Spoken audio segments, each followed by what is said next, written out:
Recently, we hit a milestone on this channel, 100,000 subscribers. I know it's stereotypical to say this, but I never thought this would happen. For anyone who's never heard me tell this story before, I used to work on another channel where we just talked about everything pop culture related, but we kept getting all these comments saying, I don't like the video game stuff. Stop doing the video game stuff. Nobody's here for the video game stuff. And I thought, well, I like the video game stuff. I have fun doing it. So I decided to cut all the video game stuff and move it to its own channel. A channel that I was basically just making for me because I wanted to do it and I thought would be fun. And now that channel has hit 100,000 subscribers. So when I say, no, I didn't think this would happen, I mean it. This is incredible and I cannot thank you enough. Thank you to all the amazing creators who have guest starred on my shows before or had me as a guest on their channels, all the big name creators who have mentioned me and sent people my way, all the React channels who have featured my stuff, all the incredible artists who have done thumbnails for me over the past. Seriously, make sure that you check the descriptions of each of my videos to see who did the thumbnails for them and you go and support them. Support your local artists, people! And especially, thank you to everyone who has promoted this channel, liked the videos, commented, been here for the premieres, and have just spread the word of this channel around, whether it's been posting me around the internet or just telling your friends about it. We seriously could not have gotten where we are right now if it was not for all of your support over the years.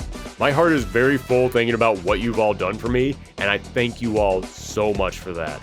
But we need to celebrate this monumental achievement, and since we're hitting 100,000 subscribers today, I'm going to count down my top 100 fighting games. I know that sounds like a lot, but I'll be honest with you. I was still having trouble cutting this thing down.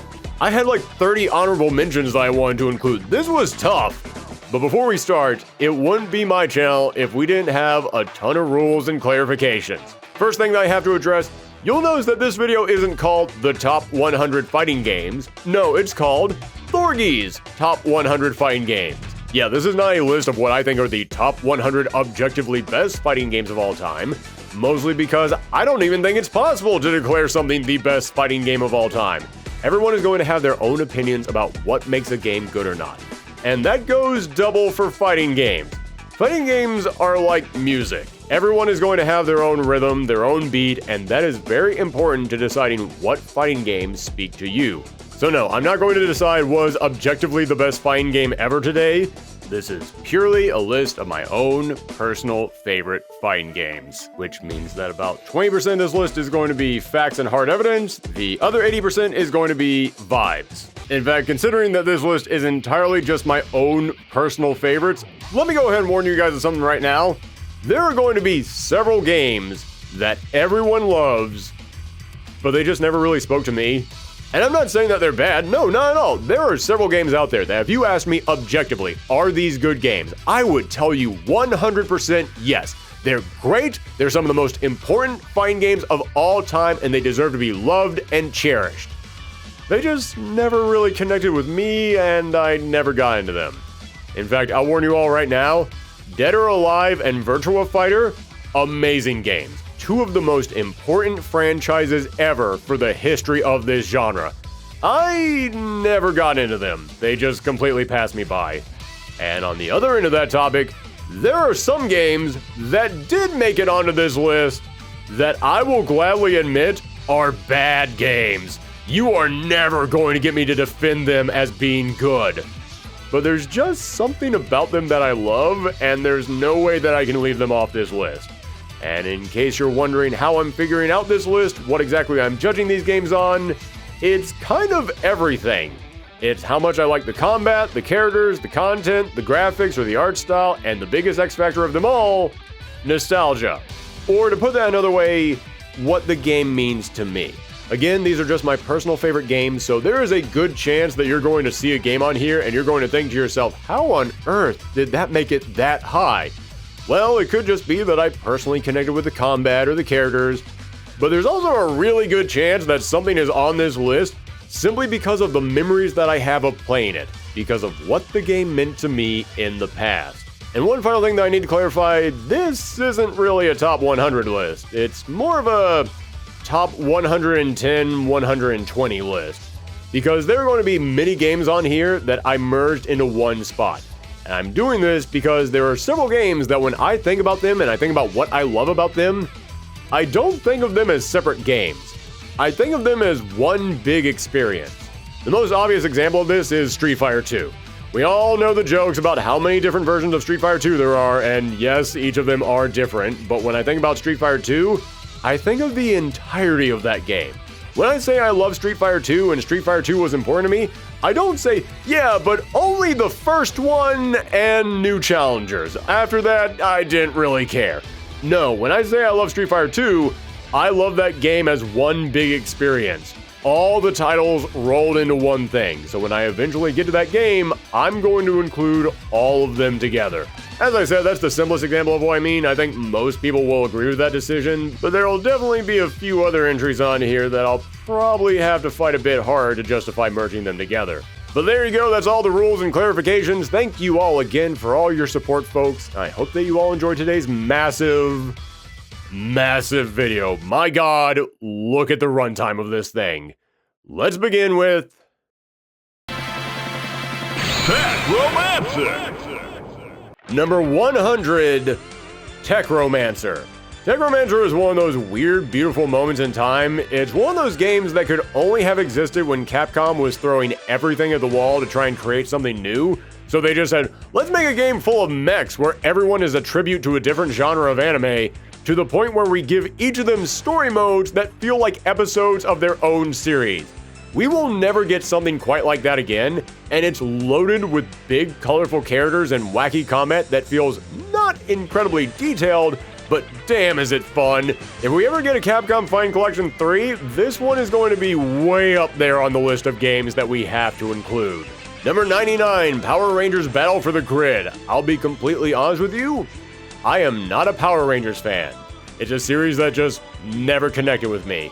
So I don't really get much from any of these characters in this game or any of the story stuff in here. None of it really means anything to me. And I am clarifying that because I want you all to know if I was a fan of this property, this game would be way higher on this list because I am putting it on here simply because of the gameplay. And the gameplay is really darn good. Before Dragon Ball FighterZ came out, this really felt like the closest thing that we were going to get to a Marvel vs. Capcom successor. The gameplay is a bit slow, but it's very kinetic. It keeps moving constantly, and the combat is simple, but you can do so much to spice things up. And the tag mechanic in here feels better than in almost any other tag fighter. It's amazing. Number 98. The Rumblefish. The Rumblefish. Okay, I'll admit, I do like how Rumblefish plays, and Rumblefish 2 for that matter. I dig the style of these games, the characters are cool, and I appreciate how original it all feels. It's another game that's kind of simple at first, but when you start learning all the unique mechanics, there is a lot of fun that can be had here. But let's be real, this game is getting on the list because of what it means to this channel. Yeah, the Rumblefish title card, you know, this. The Rumblefish. The Rumblefish. That has become a running gag on this channel that keeps coming up way more than I expected. And you know something? I've kind of come to love how this bizarre mid-2000s fighting game soundbite has become so associated with this channel. I can't help but laugh that my channel and this game are now linked. But also, we did a retrospective on Rumblefish, and I've been told by so many people over the years that they love that my channel is willing to look at and dedicate a whole video to a title like Rumblefish. And you know something? I kind of love that too. Next year, we're definitely going to get back to doing some retrospectives on some more obscure games. 97, Gundam Battle Assault 2. This game almost didn't make it on the list. It was on the chopping block for the longest time, but then I looked up some footage of the game as a refresher, and just seeing a few frames of this brought back so many memories. I was a big Gundam fan when I was a kid, and this came out right at the peak of that love. And unlike a lot of other anime tie-in fighters, this one was actually good. This was a legit fighting game at a time when a lot of other anime fighters were just trying to get something out the door. Also, this was one of the first anime fighters I ever played to use the English dub voice actors. That was practically unheard of at this time, and for someone who was watching all these shows on Toonami back in the day, it made it feel like this was an adaptation of not just the show, but the specific version of the show that I watched, and yeah, it made it kind of special for me. Also, it included Big Zam, and how can you not love Big Zam? Number 96, Nitro Plus Blasters. Just like with Power Rangers, this is another game where I know nothing about the source material. This is a big crossover game, and I recognize maybe 2 characters in here, so there is zero personal connection to this premise. No, this one is making it onto the list solely because of the gameplay. For years, I heard people telling me, no, this game actually plays great, it feels really good, and I kept thinking, sure it does. Uh-huh. Yeah, I'm sorry, I can't lie, but every single time that people kept telling me that this game was good, I kept looking at it and thinking, you just like this because it's full of cute anime girls. That's why you're saying it's good, isn't it? Yeah, I'll admit, I jumped to a conclusion on that one. I made a judgment before knowing anything about it. I apologize on that, because when I finally did play this game, yeah, I gotta admit, the combat is excellent. If you have flipped past this game every single time that Steam has a sale and never given it a second thought, go back and check it out. This game is legit, and I will gladly pick it up and start playing it anytime that I get the chance. Also have to point out, this game did provide me with one of my favorite fighting game related clips on YouTube. Said tell is ridiculous. You know what I got inside me? More bullets! Louisville Slugger! Oh, God damn it, no! Let's go! My bullets! Oh, let's go! Oh, you're Kenny god... fucking Williams! Fenway on its feet! God damn it! He went Yano on that one! Number 95, Pokken. What can I say? I've liked Pokemon since I was a kid. I've liked fighting games since I was a kid. The two of them finally meeting was kind of a big deal for me. I remember when they were doing location tests for this game, I found out that one of them was in New York, and I hunted that thing down so that way I could get an early taste of it. And when it came out, I gotta admit, I was pretty impressed. This game looks great, it's got amazing supers, and I love this mechanic of shifting between a 2D fighter and an arena fighter. It sounds crazy, but they found a way to make it work. Number 94, Sengoku Basara Cross. Remember how I said that there would be games on this list that I know are bad, but I don't care because I love them? Well, here's Exhibit A. I have been told for so many years, this game sucks. This game is broken kusoge, and I do not care. The sprite work has that early 2000s Arc System flavor that I love. Combat is fast and each hit feels huge. There is a massive feeling of impact to this combat. And yeah, it's got plenty of unique mechanics that are honestly kind of weird. It has a very different approach to assist characters that you call out, and each character has their own unique gimmicks, but I dig how different this is, and I think it all comes together to make something really fun. Number 93, Monstroscopy.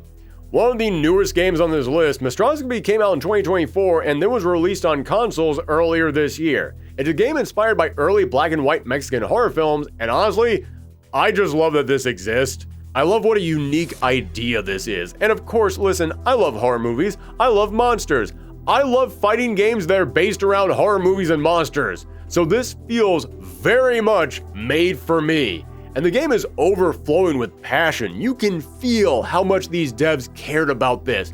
And even though there's only 2 buttons, it's crazy how much you can do with just those 2 buttons. No game that only uses 2 buttons should feel this good.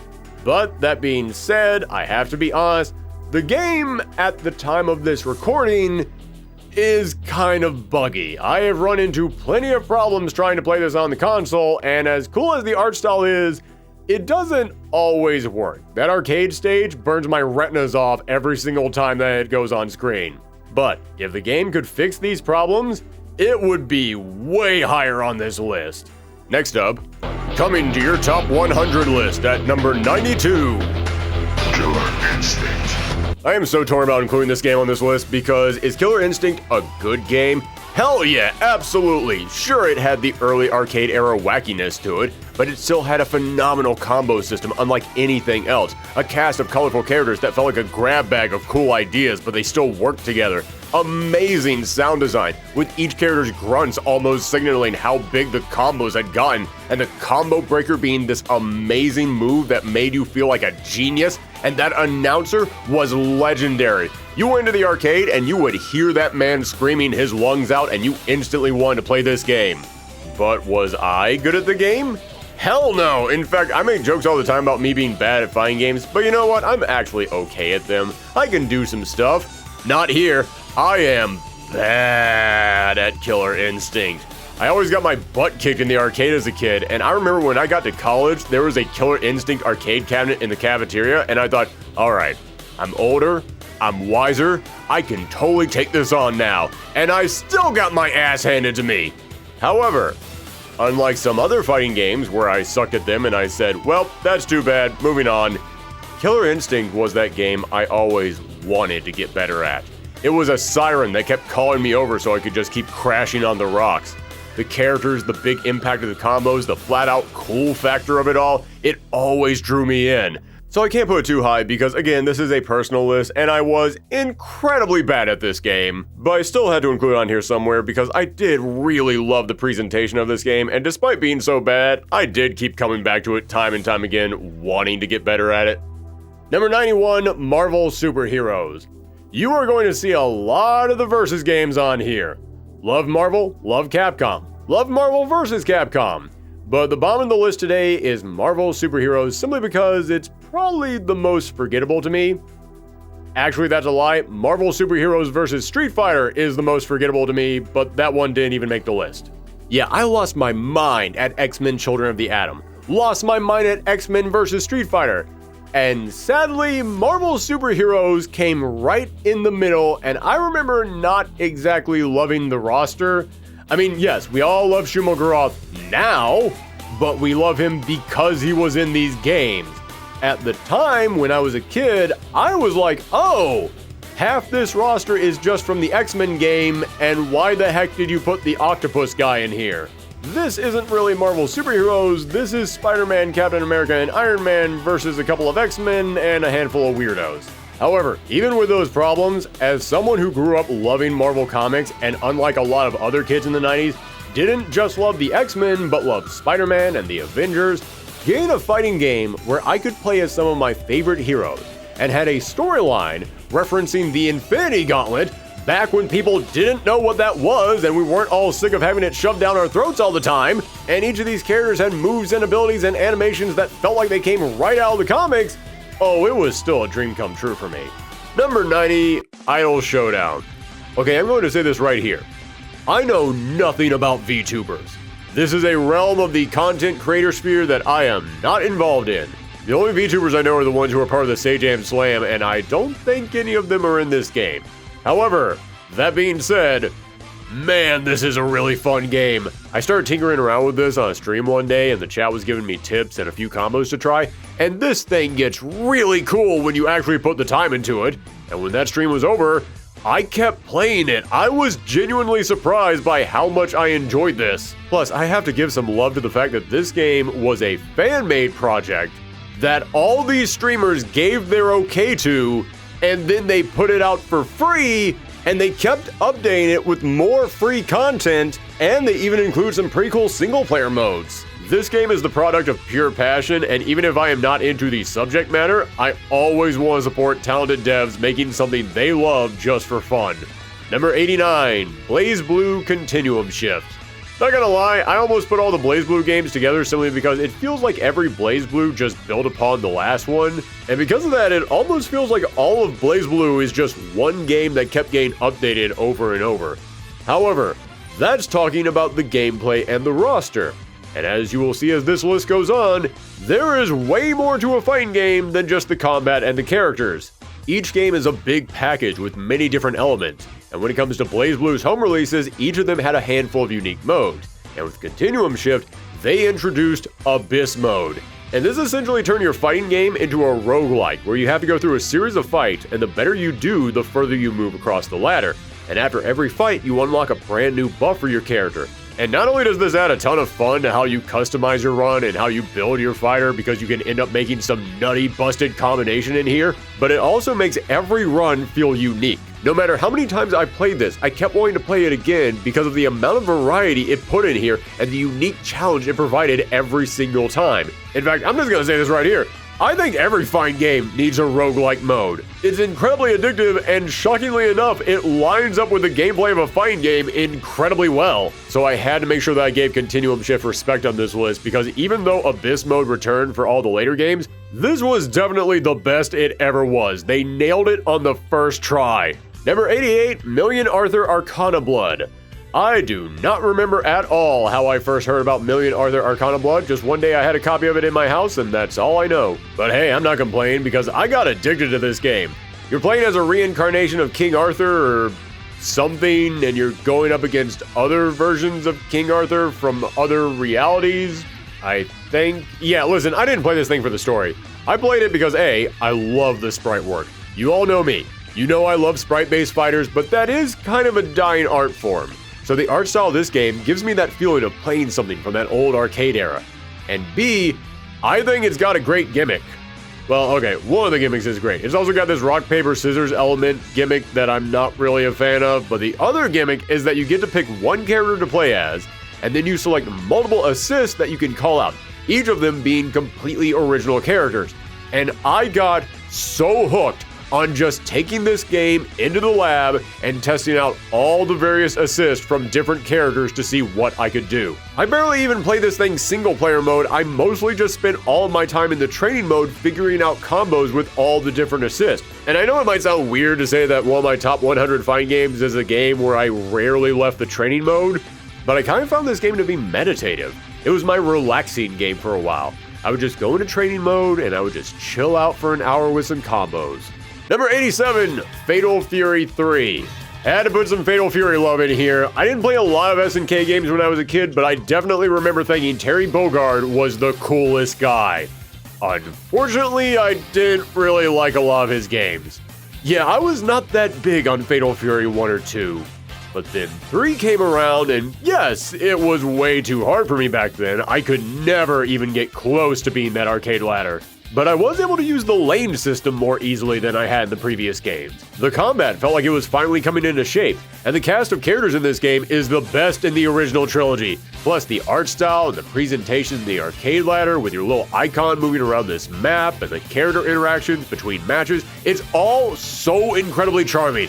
I'll admit, I don't really see myself ever returning to this game simply because there are Fatal Fury games that I like way more than this one, but this still holds a place in my heart as what I picture when I think of early Fatal Fury. Number 86, Marvel vs. Capcom Infinite. I can explain.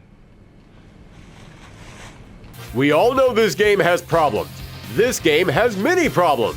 This game has more problems than man at this point. Graphics are abysmal, the roster is the worst in the series, the only single-player content is the story mode, and that story mode is a competitor for the worst story mode in fighting game history, and believe me, that is indeed saying something. However, goddamn, this combat is so good. The actual gameplay is amazing, arguably the best in the whole Versus series. Most characters got new moves that felt like fun additions. The Infinity Stone system helps you customize your team in a way that speaks to your playstyle. The way they handled the tag mechanic isn't just the best in the franchise, it's arguably one of the best tag mechanic in any tag fighter. Plus, the online felt amazing! On every level other than the combat, this is the worst Marvel vs. Capcom. Heck, it's one of Capcom's worst fighting games ever. But I still play this game online more than any other Versus game combined because that combat is the peak of the series. Number 85, Bloody Roar. When I returned to this game for our Bloody Roar retrospective, I realized it wasn't as fun as I remember, and a lot of the love that I have for this game came from nostalgia. But what can I say? Nostalgia is a hell of a drug, and I had a lot of it for this game. When I was a kid, I was into monsters and I was into fighting games. So you tell me there's a game where you can explode into a big wolf man? Hell yeah, I was all about that! And even though the combat has problems in this first installment, the presentation still makes this game feel good. When you activate your beast mode and you just explode and send your opponent flying against the wall, you feel so powerful. And when you win by ring out by sending your opponent flying over the horizon, it's like you just hit a home run. There's definitely better Bloody Roar games, and you will see some of them on this list, but I had to give the original some love because when it came out, I was at the exact right age for a game like this. Number 84, Melty Blood Actress Again. This is going to be the first of many games that I will end up filing under the games I really wish I had learned how to play category. Yeah, I picked this game up casually, just hating buttons, but I never went much further than that. But with that being said, Oh my goodness, this game is so fun to just pick up and start hitting buttons. There's so many characters, the combat is incredibly smooth, and the sound design, second to none. I have said many times that one of the best ways to make combat feel fun in your fighting games is just to make sure that each hit sounds good. And damn, even just the tiniest slap in this game has this really rewarding smack sound to it. Plus, the amount that you can just pop a player into the air and just keep combos going until you're practically flying, it feels great! Again, I don't even know what I am doing in this game, but even at my level, this game knows how to make the player feel special. Number 83, Chaos Breaker, aka Dark Awake.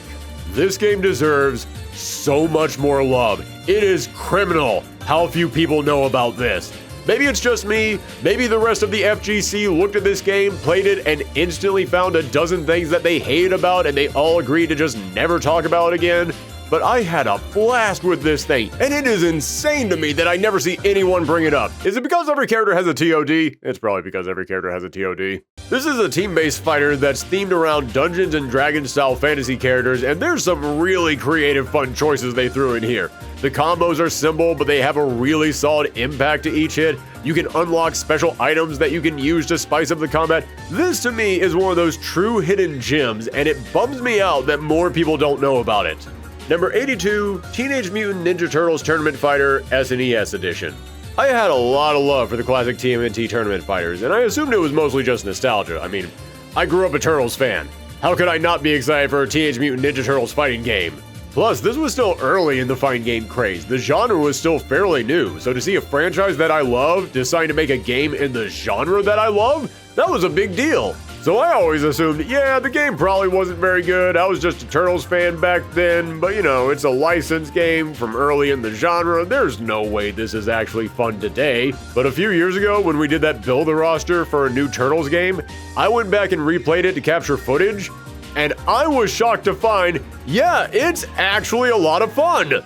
Don't get me wrong, not going to come in here and say, oh, it's a masterful experience that was years ahead of its time with a firm grasp on fundamentals. No, listen, it's still a licensed tie-in game made at the dawn of the genre.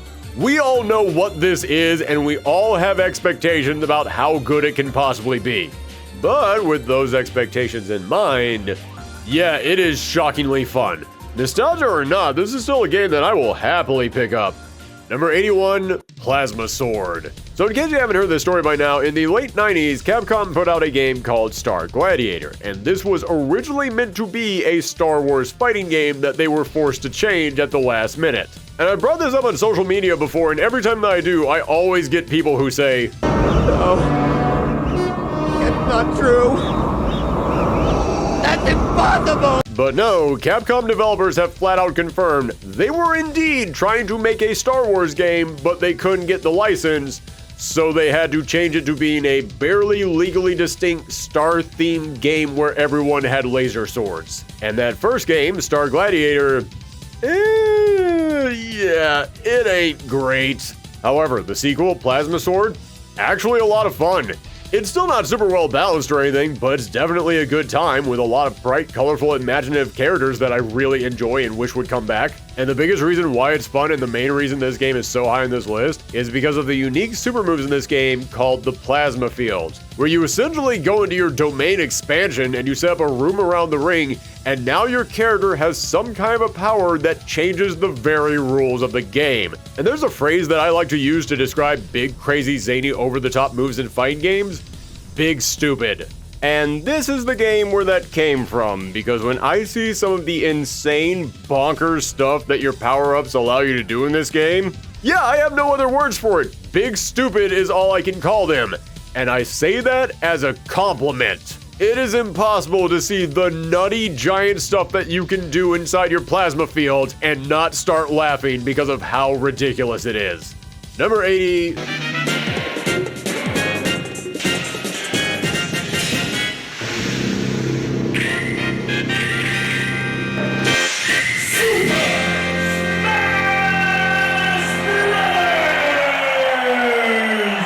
The original Smash Bros. For Nintendo 64, the game that kicked off one of the biggest fighting game franchises ever, and a game that will always hold a special place in my heart I remember being stunned that this existed when I was a kid. I mean, a Nintendo crossover fighting game? I never even imagined something like that. Well, okay, I did. This is the guy who made a show all about fictional crossover fighting game rosters we're talking about. Of course I daydreamed about a Nintendo fighting game, but I didn't think it would actually happen.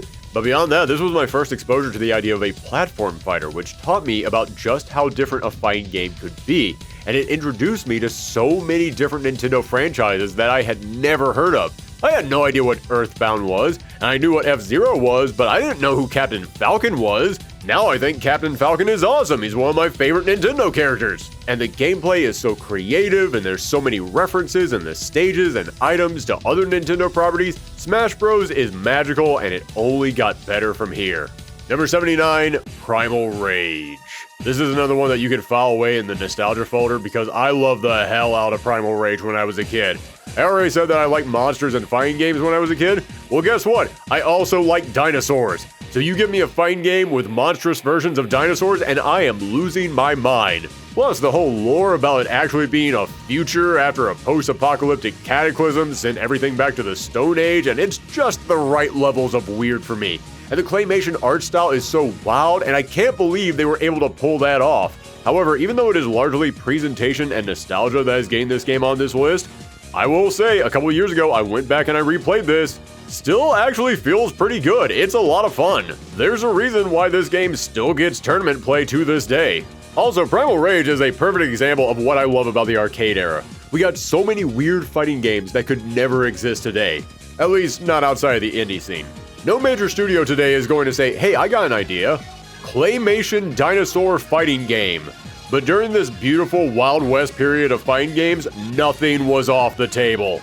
Number 78, King of Fighters 11.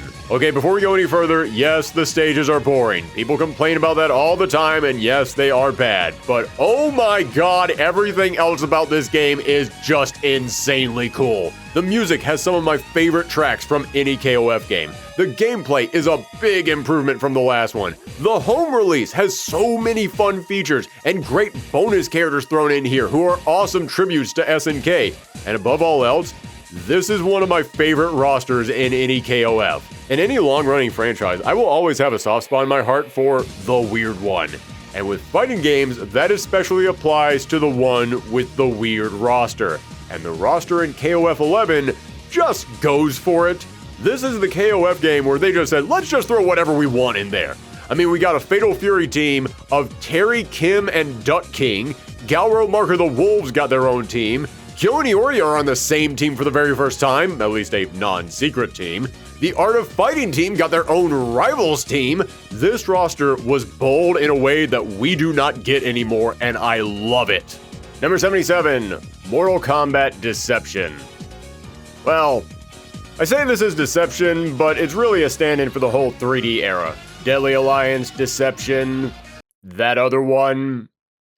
Okay, maybe not so much that other one, but go with me on this. The reason I'm putting these games together isn't because I love all the combat in the 3D games, because in all honesty, I didn't. I thought it was just okay. And it's not because I loved all the brand new characters that got introduced in the 3D era, because again, I kinda didn't. Half of them are really lame.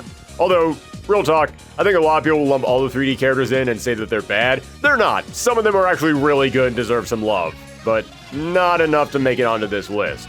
No, the reason I'm saluting the 3D era is because when Mortal Kombat left the arcades, hell for that matter when all fighting games left the arcades because there weren't arcades anymore, but when fighting games left the arcades, people were worried about the future of this genre. How would fighting games survive on the home consoles? And then Mortal Kombat kicked the door down and said, here's how you do it. It provided so much single-player content with the conquest modes. The crypts gave us mountains of unlockables, bonus costumes, secret characters. Heck, in most fighting games at this time, you were lucky if you got anything other than arcade mode. These Mortal Kombat games were including things like a puzzle fighter mode, kart racing modes, cooking videos for no reason other than the fact that they were fun.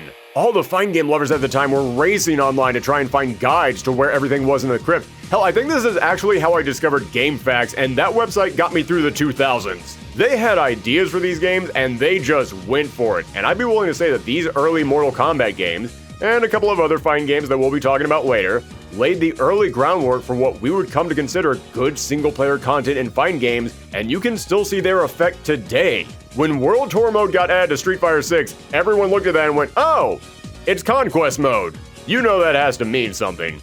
Number 76, ARMS. Nintendo has a great strength and a great problem, and they're both the exact same thing. They really want to be innovative. I've often said that I don't think of Nintendo as a video game company. I think of them as a toy company that makes video games, because they love to come up with gimmicks, and sometimes that leads to something great. Sometimes it leads to a big mess, and I can't lie, when they revealed ARMS, I thought it was going to be the latter. This looked like it was going to be a waste of everyone's time and was just here to sell motion controls. So imagine my surprise when I actually played it and I realized, oh damn, this is actually a lot of fun. Yeah, the concept is weird, but when you get used to it, it becomes a really entertaining game to just mess around with for a few hours.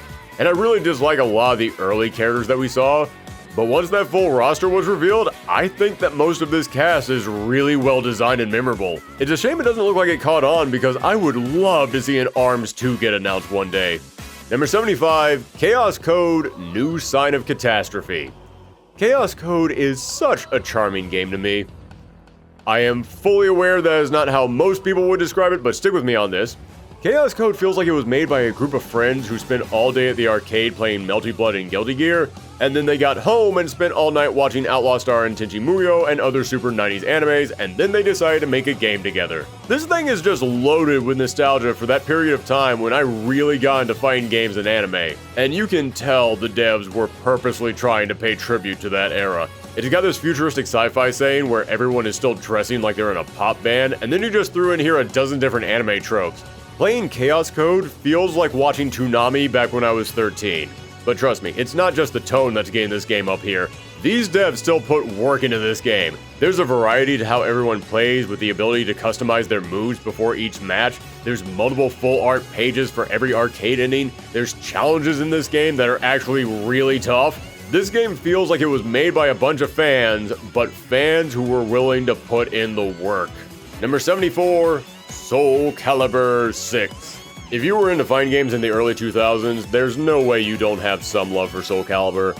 This was a series that just blew players' minds when it hit the scenes. And unfortunately, yeah, it looks like the series might be done for now. However, if Soul Calibur 6 is how it has to go out, then that is a hell of a final note to leave on. Yes, I know when the game came out, people weren't big on the new mechanics, but I didn't mind them. And by the time the game was done, I think they balanced everything out to be a really solid entry in this series. It's got all the characters you love, the combat is really fun, it's freaking gorgeous, has one of the best character creators of any game ever. This game captures all the stuff that I think of when I think about why I love Soul Calibur. Number 73, Nidhogg. Okay, I'm going to have to defend this one because I know people are about to say this isn't a fighting game, but I assure you, it is. It just gets really creative with the concept, and bless them for that. It follows all the rules of a fighting game. It's a game where two players face off head-to-head in combat with some sort of a life bar being used to decide who wins. Except, the life bar isn't actually your life. It's the distance until the end of the map. Now take this unique twist and combine it with the simple yet quick combat that can change everything in the blink of an eye, and this becomes an incredibly heated game unlike anything else out there. It is a game where no matter how close you are to defeat, you can turn everything around at the very last second, and always having that thought in the back of your mind makes it so that you are at max tension every single second of this game. A single match of Nidhogg can go for 20 seconds or 10 minutes, and it will be just as heart-pounding and intense every single moment. Number 72. 死に場所にここを選ぶとはな。わしと貴様にとってはふさわしい場所。Tekken 7. Tekken 7 is so odd to me because my opinion on this thing has been all over the place. For years I went back and forth between, this game is amazing, and yeah, this game is alright. I think it's because this was the very first Tekken game that I sat down and really tried to learn. Don't get me wrong, I loved Tekken ever since the start, but this was always a button masher game for me. I always picked it up and then just had fun mindlessly pressing the buttons and seeing what I could do. But this was the first one where I sat down and I said, okay, let me actually try to learn this. So for years, this was one big growing pain to me, just a long series of me saying, oh, this is great! Wait, I hate it. I guess it's okay. Hold on, I'm in love again. Yeah, I ran the gambit with this game, but in the end, I still have so many positive memories of going through this game, trying to figure it out, and getting that rush when I suddenly landed a combo in a match that I had spent the last couple hours practicing. Also, as boring as the story mode was, goddamn, that final battle between Kazuya and Heihachi is one of the best moments from any fighting game ever. And hey, you want a controversial opinion? This might even be my favorite Tekken soundtrack. There are so many bangers in here. Jungle Outpost, Infinite Azure, Sook, and of course, Heat Haze Shadow, which is a top 10 fighting game track all by itself. And there's no way that I can get through talking about Tekken 7 without bringing up Akuma in this game. Yes, I know that guest characters are everywhere in fighting games these days, and the more that we see of them, the less that they actually mean, but this was a guest character unlike anything else. After the failure of Street Fighter Cross Tekken, seeing Tekken come in here and go, here, we'll show you how it's done. We're not going to do a whole game, we're just going to get one character in here, but we're going to make them a central focus of the actual canonical story mode. Seeing Akuma square off with Heihachi, not in some trailer, but in the actual story itself, was so cool, and then having a secret fight after the story mode against Shin Akuma was the cherry on top of all of this. Also, they put Negan in here, which is really dumb, but like in a good way. Number 71, Fate Unlimited Code. I have very limited knowledge of the Fate series. Watched the show, thought it was alright, that's about it. But this Japanese-only Capcom 3D fighter for the PS2? Yeah, now this hit me hard. This game has the combination of speed and impact that I love. Like, the characters feel fast enough, but not crazy fast. There's some pretty solid combo potential in here, but at the same time, everything connects together just well enough that it doesn't feel like you need to know all these crazy combos to enjoy it. It definitely feels like a game that you can just pick up and start playing, and the sound on each hit just has this big impact to it that makes it feel like you're doing something cool. Granted, it does have one of the most frustrating final bosses I've ever gone up against, so it does lose some points on that. But this is still one of those games that whenever I get the chance to play it, I will gladly pick it up. Number 70, Arcus Chroma. Okay, this one feels like it shouldn't even be on here simply because it's still in early access, so technically it hasn't been released yet. But unfortunately, about a month ago, the developer went online and said that they were just burnt out and financially unable to keep working on the game, which means that even though this is still technically early access, yeah, the game is pretty much done. However, for a game that never fully finished development, this is still better than so many other fully released games. This game has a unique feature, which is that you can't jump, and as someone who jumps a lot in fighting games, I didn't know how I was going to feel about that. But oh my goodness, the combat in here is so quick, and everything combos together so well, and the mobility, despite not being able to jump, is just perfect, and the art style is so charming that I was won over almost instantly. The moment I put my hands on this thing, I could feel myself falling in love with it. Like I said, unfortunately the developer did stop working on the game, and for very understandable reasons, and it is kind of sad that the game will forever be stuck in an early access state. However, do not let that turn you off from this game. Even if this is the final version of the game that we're getting, it is 100% worth your time. Number 69.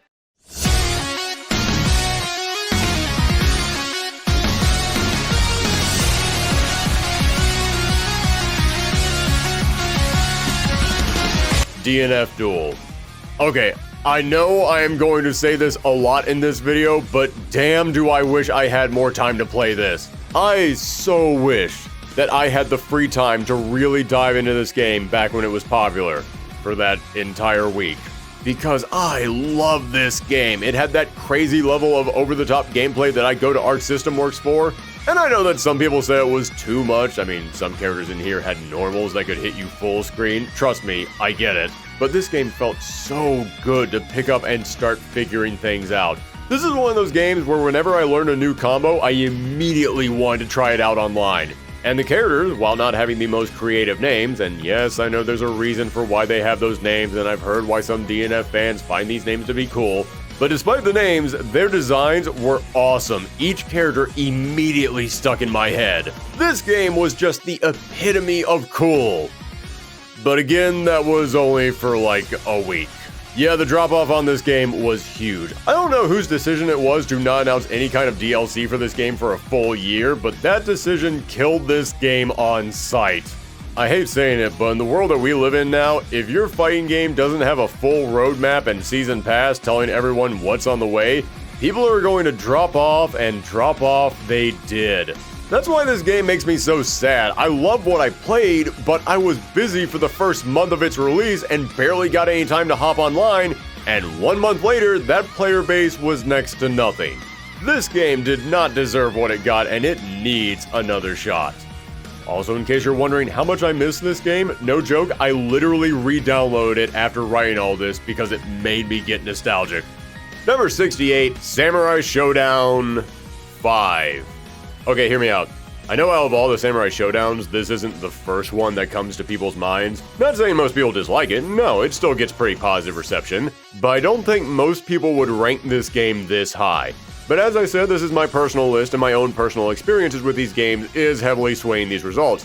And I remember when I got to college, I had a little experience with Samurai Showdown. I played a little of Samurai Showdown 2 at the arcades, but that was pretty much it. But when I moved into the dorms, the guy in the room next to me had a copy of Samurai Showdown 5, and the entire floor used to get together to play that game. So yeah, I will totally admit, this is up here largely because of my own memories of the game, because this was the game that really got me invested in Samurai Showdown. However, even looking at the game now, all these years later, with all my knowledge that I now possess of the entire Samurai Showdown franchise, I still think this game is special because this roster is awesome! Samurai Showdown started off fairly standard. It was like, okay, make a game with samurais and ninjas and make it really vibrant and colorful, and they did that, and it was great. But I love that by the time that you get to the 5th installment, they just kept going and going with that concept until we got to the point where we've got spirits and magical people and demons. This roster is over the top in the best way. Even if you are not into the settings and themes of Samurai Showdown, you look at the cast of Samurai Showdown 5, there's going to be somebody in there who appeals to you.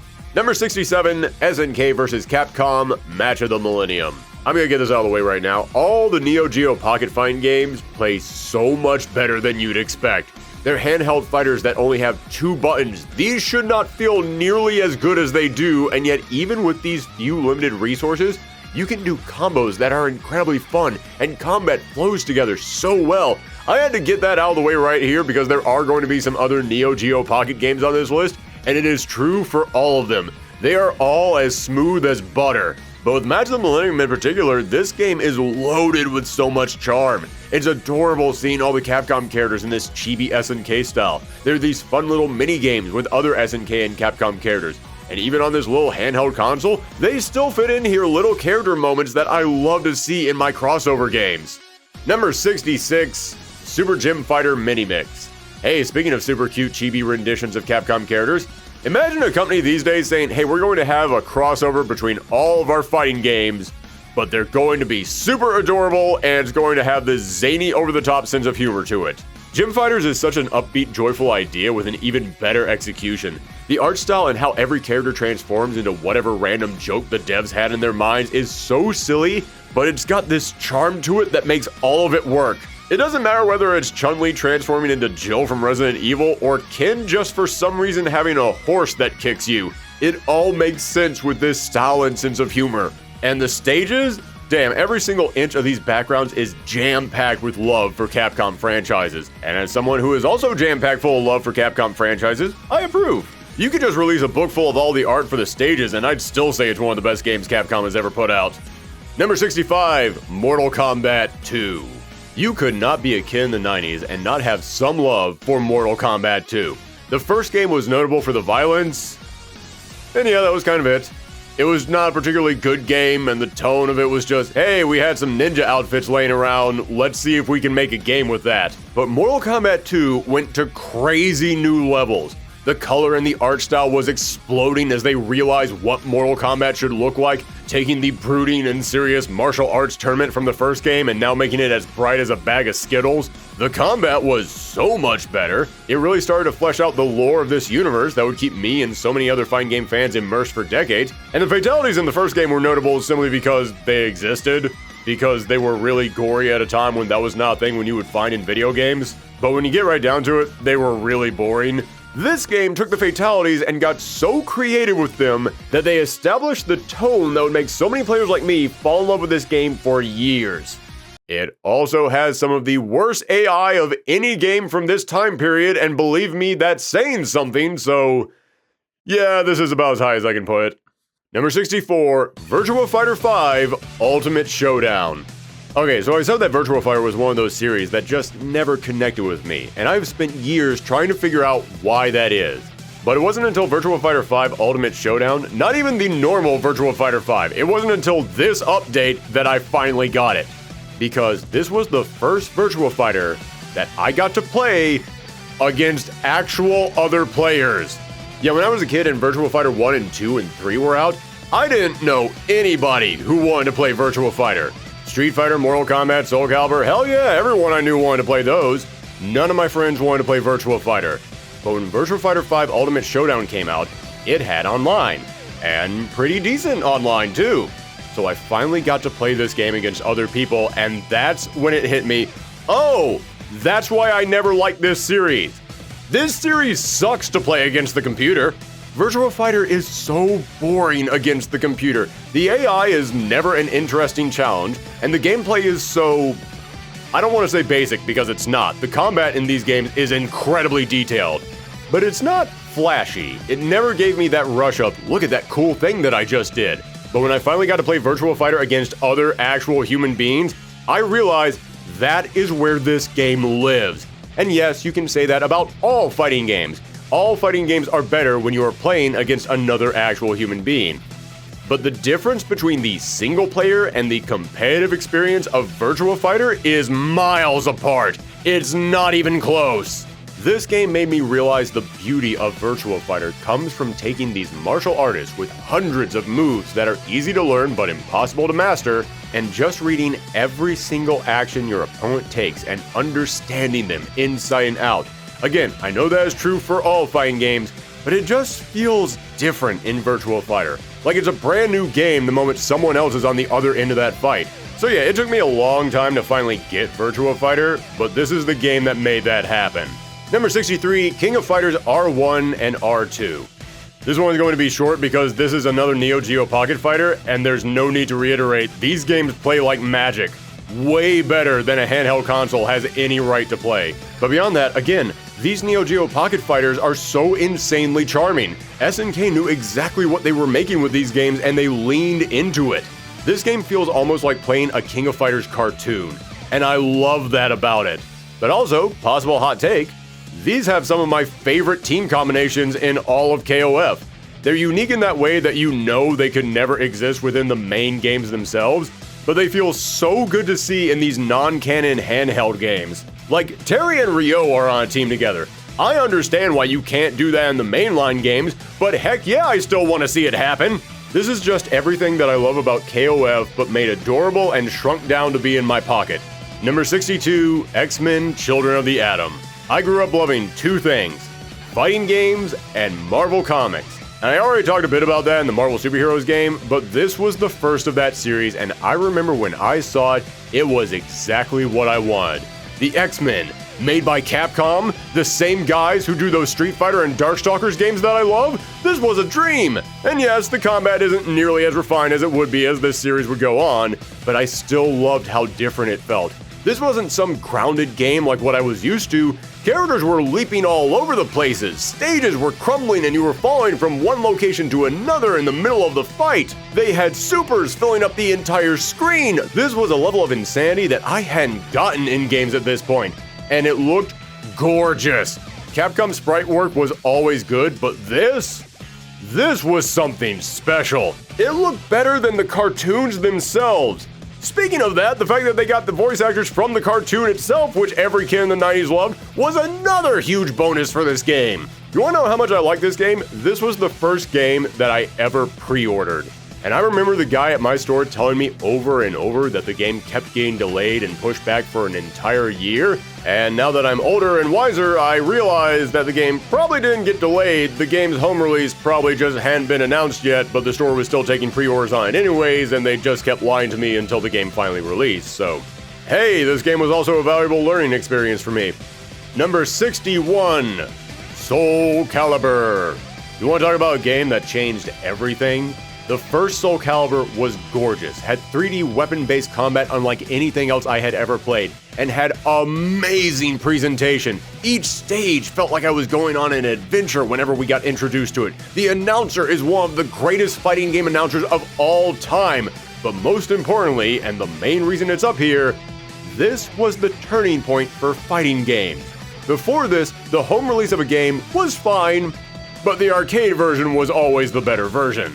It looked better, played better, sounded better, but Soul Calibur broke that. The moment this dropped on the Dreamcast, everyone looked at it and said, "Oh my god, it's literally just the arcade version." This was an astronomical moment. The day that Soul Calibur dropped on the Dreamcast, the gaming world was changed forever. Number 60, King of Fighters, Maximum Impact 2. Let me explain.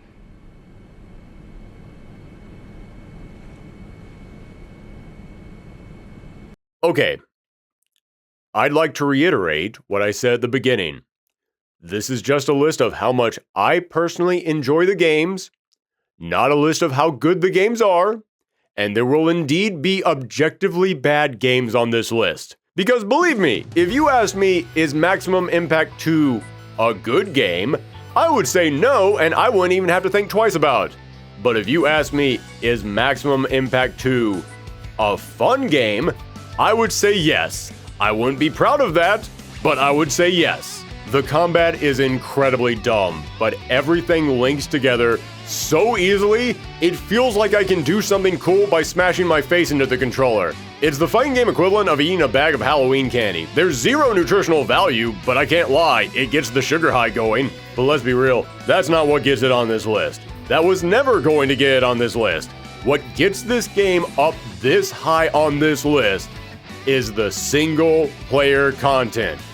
You guys, this game, which has so many other problems, has some of the best single player content of any fighting game of this generation. All the different challenges had me racking my brain trying to figure out how to beat them. It's a game that turned the combat into a brain teaser. It is insanely creative in a way that I didn't know fighting games were capable of, and I had a blast with it.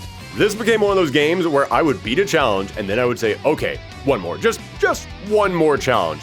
And that one more would turn into 2 more, and 3 more, and 10 more. And then there were all the unique takes on the Destroy the Car minigame from other fighting games that we've seen a dozen times over, but actually felt unique and new this time. And there were all the unlockable costumes. Yeah, a lot of them looked silly, but I still love how creative they got with it. And they were actually great rewards that were worth how much time you put into them. These costumes were better rewards than I get in like 95% of fighting games, and they were a blast to unlock. So yeah, this game is bad, but damn did I have fun with it. Number 59, Melty Blood Type Lumina. I know some folks will argue with me putting Type Lumina over Actress Again, but to repeat myself, this list is personal, and while Actress Again was a game that I always enjoyed just hitting buttons on, this was the Melty Blood that I actually tried to learn. And I gotta say, it was fun to learn this game. The basic combat was incredibly simple, but finding those little spots where you could take the chain combos and break it up to turn it into something unique was incredibly rewarding. This is a game where I actually tried to sit down and learn big long combos with each characters, and whenever I actually managed to land one in a match, it felt so good. And I loved challenging myself to see if I could get an air combo that would go on for so long that I could actually get the characters to disappear into the ceiling. And even though so many characters had similar basic combo routes, the differences between them made me want to try everybody out. But most importantly, it kept that thing that all Melty Blood games should have. A really good smack sound effect that you love to hear played multiple times back to back to back.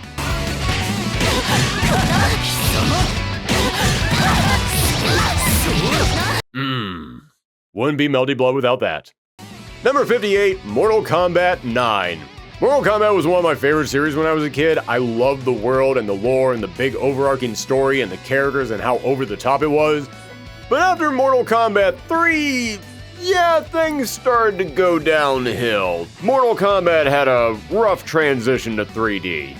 So when Mortal Kombat 9 came out, it felt like an old friend was returning. In fact, it was literally returning. It went all the way back to the very beginning, and yes, I did really like the combat in this game, but the big reason why I am putting this game up this high is because of that story mode.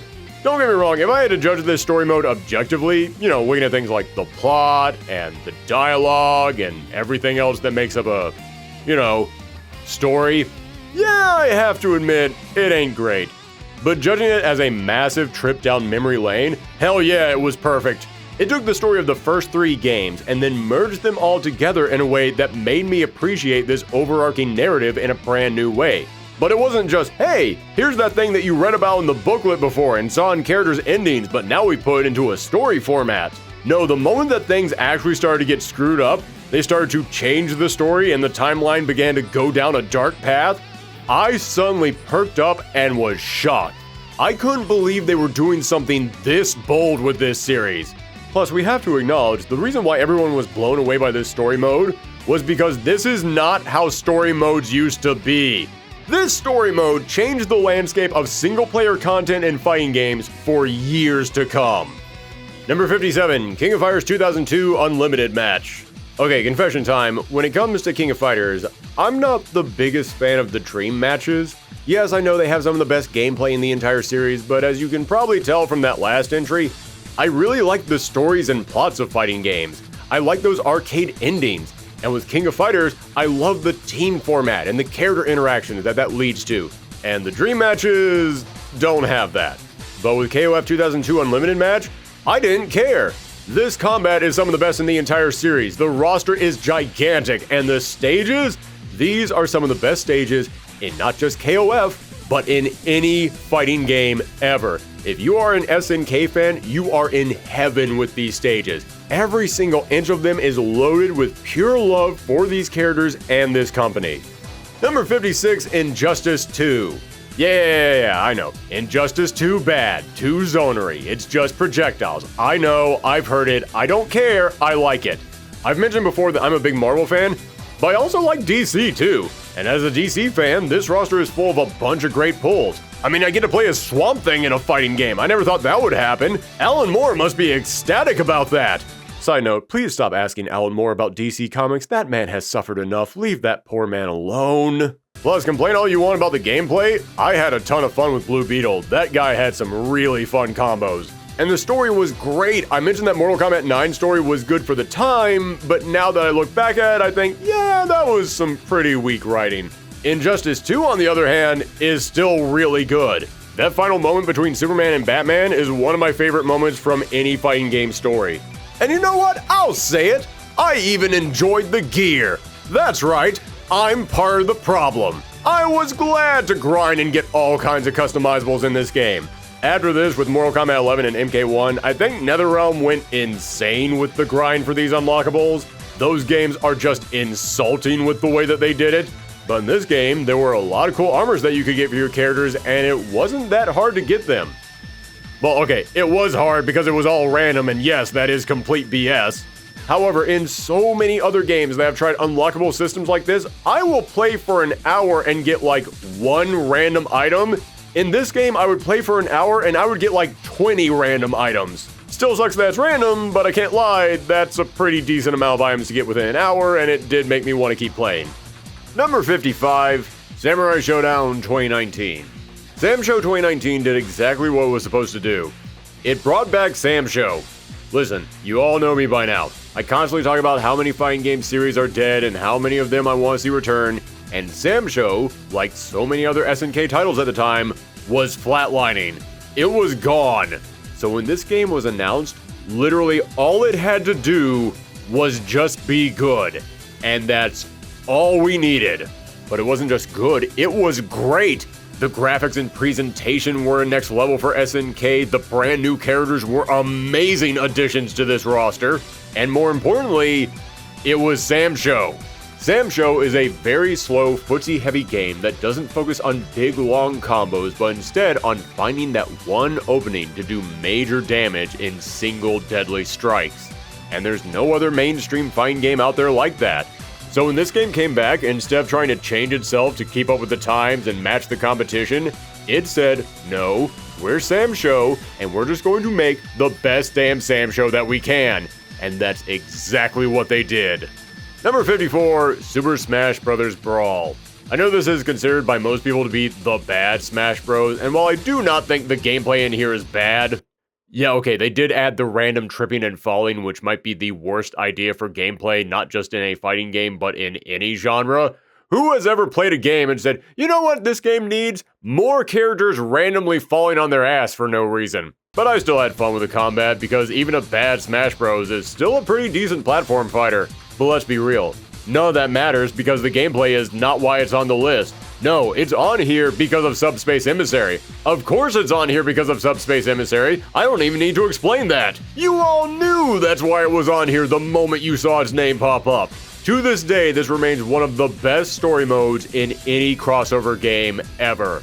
Granted, there's almost no competition for that title, but still, this mode was exactly what Smash fans were wanting. All the wonderful characters interacting and the boss fights, it's nothing but a big fanfic brought to life, and I mean that as a compliment. Plus, this game was a few notable firsts for me. This was the first Smash Bros. Reveal that made me lose my mind. They had a website that was being updated each day leading up to the game's release, and I was checking it every single morning, and then one day, I opened up that website, and I saw a trailer for Sonic the Hedgehog join this game.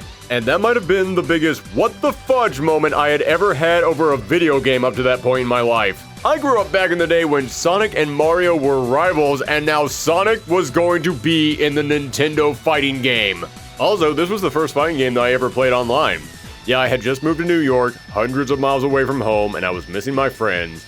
And then we all realized we each had Super Smash Bros. Brawl, and that game could connect to the internet. So we decided to give it a try, and yes, the online sucked. But I still have good memories of being able to play with my friends despite being so far away from them. Number 53, Terrordrome, Rise of the Boogeymen. Now here's an interesting contestant because this one isn't actually an official game. It's a fan game. But if you've watched me for long enough, then you know I am a big horror movie fan. And a crossover game between all the big horror movie icons has always been way up on my list of dream games. Well, since there's no way that could ever legally happen, some plucky young fans jumped in and decided to do it themselves. And not only is the game pretty fun to play, it's just a damn good celebration of all these horror icons. It is stunning to me that a game built completely from the ground up could still capture all these characters this well. And there are so many awesome references, and I love the little bits of story that they put in here. They actually gave each character their own arcade mode and rival fights. And listen, it isn't anything big, but considering this is a fan game and they didn't have to do any of that to begin with, it's still really cool what they managed to squeeze in here. If you're a horror fan, they do some great stuff with the crossover premise. I should point out that the devs did make their own original game featuring public domain monsters, but yeah, that game has some problems. That's all I'll say. So for now, this is the Terrordrome that's going to make my list. Number 52, Street Fighter Alpha. Okay, you know how I said there's a lot of games that I'm going to merge together, either because the gameplay feels too similar for me to divide it up, or because of my own personal experiences and feelings lead me to lump them all together. And the example I gave for that was Street Fighter 2, because even if those games got a little different from one installment to the next, I still think about them all as being one thing. The Street Fighter Alpha series is the complete opposite of that. Yeah, you might think, oh, there's 3 Street Fighter Alpha games, clearly each game is just going to be an updated version of the previous one. Nope. Street Fighter Alpha 1 is completely different from Street Fighter Alpha 2, and Street Fighter Alpha 3 is completely different from both of them.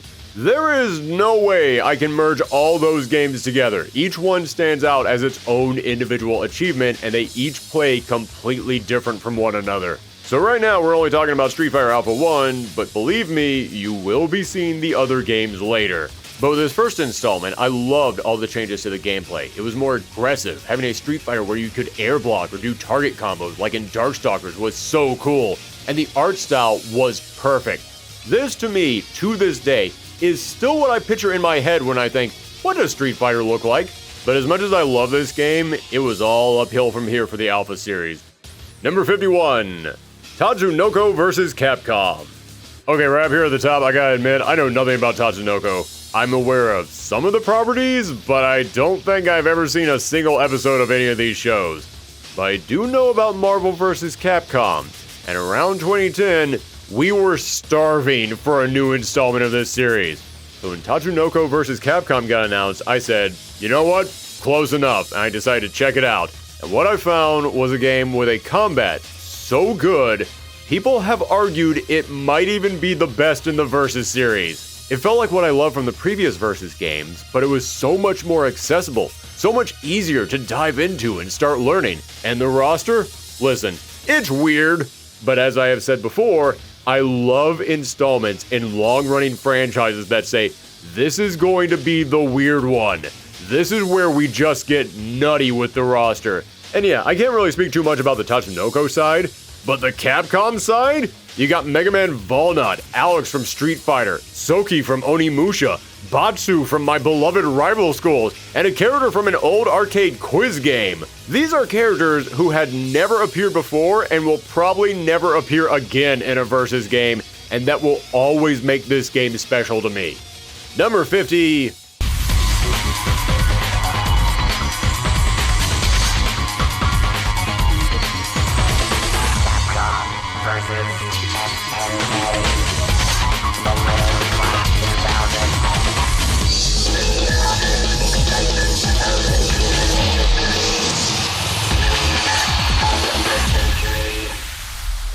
Capcom versus SNK.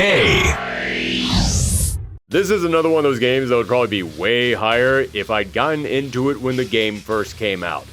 No, I skipped this game when it was released, and I started with Capcom vs. SNK 2, and yeah, it's kinda hard to go backwards from that game when this one has a smaller roster and a much worse way of handling the ratio system. But, that being said, yeah, this game is still awesome. Still feels great to play. It's amazing that they were able to bring these two companies together, and it's got stunning presentation. I'll admit, I do personally prefer the presentation of Capcom vs. SNK 2, but I will also admit I think I'm in the minority on that one. I have heard so many people say they prefer the presentation in this game, and listen, I get it. The menu arrows flying around, the way the stages get introduced, hell, the shadows on the back alley stage alone deserve a shout out. Yeah, this game has some of the best presentation of any fighting game from this time period. Alright, we're halfway through this countdown, so here's a little refresher. Let me just remind everyone, this is just a list of my personal favorite games ranked by how much I like them.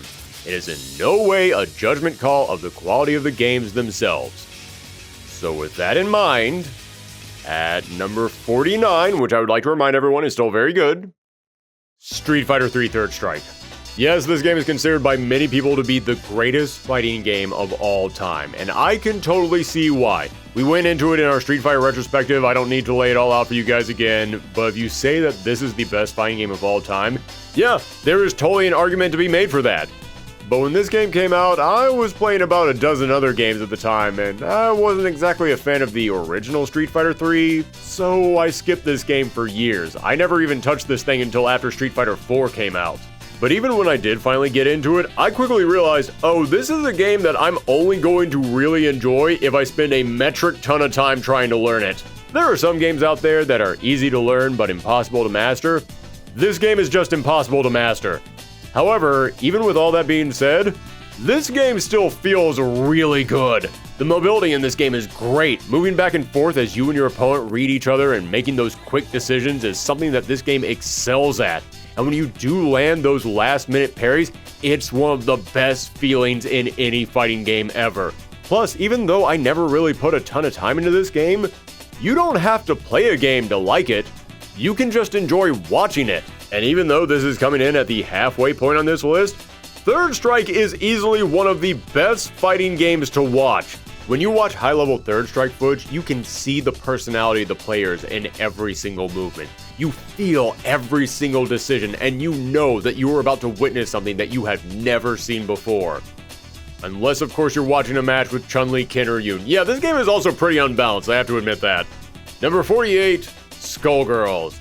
Skullgirls is a testament to the imagination and dedication of indie developers everywhere, that they can build something like this that can stand shoulder to shoulder with any big release. It's got stunning animation, great memorable characters, with tons of alternate colors that are shockingly fun. Like seriously, this is one of the only games where I actually care about alternate colors. The single player mode is so impressive. The amount of story and detail that they put into these arcade ladders puts other fighting games to shame. This is what all fighting game arcade ladders should look like. And the combat feels like a love letter to competitive fighters of the early 2000s. These devs won another Marvel vs. Capcom and CVS so bad, they decided to do it themselves. That being said, damn, this game is tough. Like, I love this game casually, it's very fun to do some very basic combos, but every time that I try to learn anything beyond those basic combos, I realize, oh damn, I do not have the finger speed for this game, which is probably the big reason why it's not any higher on my list. But still, amazing game, and the fighting game world is a better place because this game exists. Number 47, Super Smash Bros. Melee. Man, this is really the high-stakes competitive block, isn't it? My last 3 games all look like everybody else's top 10 list. Just like with Third Strike, Melee is considered to be the peak of its respective franchise. It has the strongest competitive scene, and I understand why. The speed and mobility in this game is broken. No, literally, it's broken. The game is not supposed to work this way, but players found ways to just wreck it. But in all honesty, I've often said the reason why older fighting games are so beloved is because they were broken. Because players got to go nuts with them in a way the developers did not intend. But again, this is my personal list, and yeah, I don't really care about the competitive scene of Melee, or how fast you can wave dash, or how nuts Fox is. Yeah, that stuff just really isn't important to me. No, what I love about this game was never the combat. It's the same thing that I love about the original Smash Bros. It took the crossover element of the first game and went even further with it. A bigger, better roster, a huge leap in graphics, and so much more single-player content. This was the game that introduced trophies to Smash Bros, and I was addicted to collecting those. Smash Bros was an incredible idea, but this was the game where it all started to come together and they figured out what made it so special. Number 46, Fatal Fury, the Real Bout Era. This is another one where I'm throwing multiple entries into a single spot. I'm counting Real Bout Special, and Real Bout 2 in here. Do they all play the same? No. I mean, they're similar, but the reason I'm lumping them all together is because when I think about what I love about Fatal Fury, I think about the Real Bout games. I played the original Fatal Fury trilogy at the arcade when I was a kid, and I liked them. Like I said, by the time they got to Fatal Fury 3, they started to figure out what this franchise should be. Then the Real Bout games came along, and they looked at Fatal Fury 3 and all the lessons they learned from that, and they leaned into it. The look, the art style, the ring outs, and how insanely charming those were, and the gameplay was so much better. Even if I was never the biggest fan of the lane system, the Real Bout games were the ones that actually made it work for me. And the finale to Geese and Terry's story in the first game, the new characters they add to the second one, and by the second one I mean the third one, this to me is exactly what I love about Fatal Fury. Every decision they made with the Real Bout games was the correct one. Number 45, Bloody Roar 2. I already talked about why I love the first Bloody Roar. You got to turn into a big animal monster. How was a kid not supposed to like that? But when I look back at the actual combat, it was rough. As was to be expected of any game made by a brand new team trying something completely different. But with Bloody Roar 2, my god, the leap in quality is insane. I can't do anything really impressive in this game, but I love watching people who do know what they're doing in this game. The combo potential is wild. And like with many great franchises, it took until the second installment for them to get the tone of this series. This is when Bloody Roar realized what Bloody Roar was. The darker, more edgy, aggressive 90s attitude of this franchise really blew up with this game, and hey, what can I say? At the time, it worked. Plus, all the new characters were really good additions. The way they incorporated the story into the arcade modes is exactly what I want more fighting games to do. When it comes to what people love about Bloody Roar, it was all established here. Number 44, Gauro Mark of the Wolves. It was so hard choosing between this and the Real Bout games. They were neck and neck. Then Bloody Roar 2 came along and split them up, but still, it was a very tough choice. And I'll admit, I like the art style and the tone of the Real Bout games so much more. But yeah, I can't deny this game just feels way better to play. Everyone compares this to Third Strike, and while I can see the similarities, this is so much easier to just pick up and play. So much easier to learn. This is some of the best 2D combat from this era with really impressive sprite work. Also, it gave us Rock Howard, one of the coolest fighting game protagonists ever. Granted, he is super low tier in this game, but that's never stopped me from liking a character before. Wish I had more to say about this game, but honestly, it's just a really solid fighter. Not much more needs to be said. Number 43, Dengeki Bunko Fighting Climax Ignition.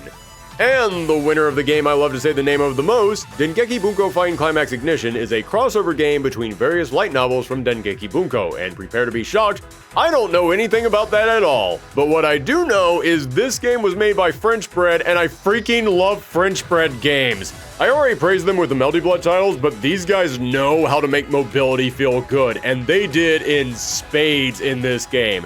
I picked this game up simply because I thought the art style looked neat, and because I recognized a couple of the Sega characters that they shoved in there. But it didn't take me long to realize, oh, this game has got the sauce. It is so fast, combos connect like a dream, and the assists make this a game with so much variety. It is also super unbalanced. If you watch high-level footage of this game, you are going to see the exact same characters getting used over and over again. But as I have made it clear many times, I don't really care how good a game is competitively. I care about how fun it is casually. And this game is crazy fun. Number 42, Neo Geo Battle Coliseum. Another contender for the this game doesn't get nearly enough recognition category. Is there something that the FGC hates about this game that I don't know about? Is it because it's ugly as sin? Okay, maybe you guys have a point on that one. But they cleaned up the sprites on the Xbox version. It's probably because it's a big SNK crossover, and I'm sure a lot of people hear that and go, yeah, that's just King of Fighters. But I assure you, it's not. It's built as a tag fire with completely unique mechanics. And yeah, King of Fighters is an SNK crossover, but that's how it started. It very quickly turned into its own thing. And even when it was a crossover, there were certain parts of the SNK world that they still weren't willing to touch. This game is a 100% grade A SNK crossover. They got everything in here. Metal Slug, World Heroes, Sam Show, King of the Monsters, everybody got in.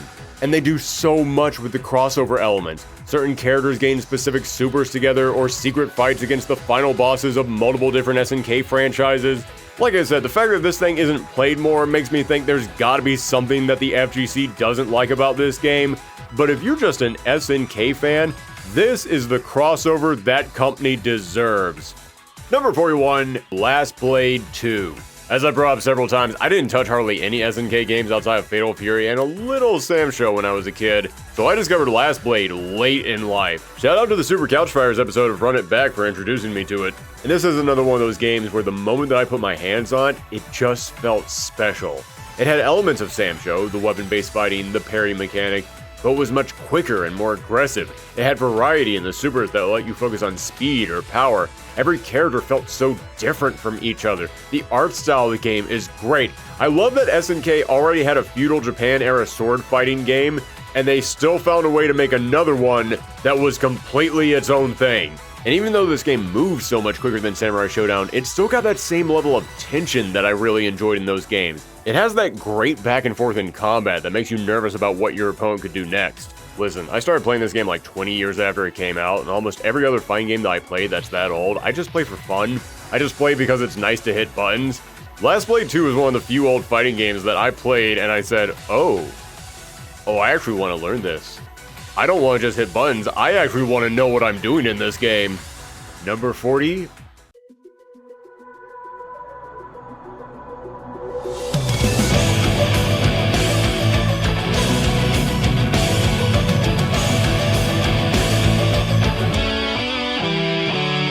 Guilty Gear Xrd Rev.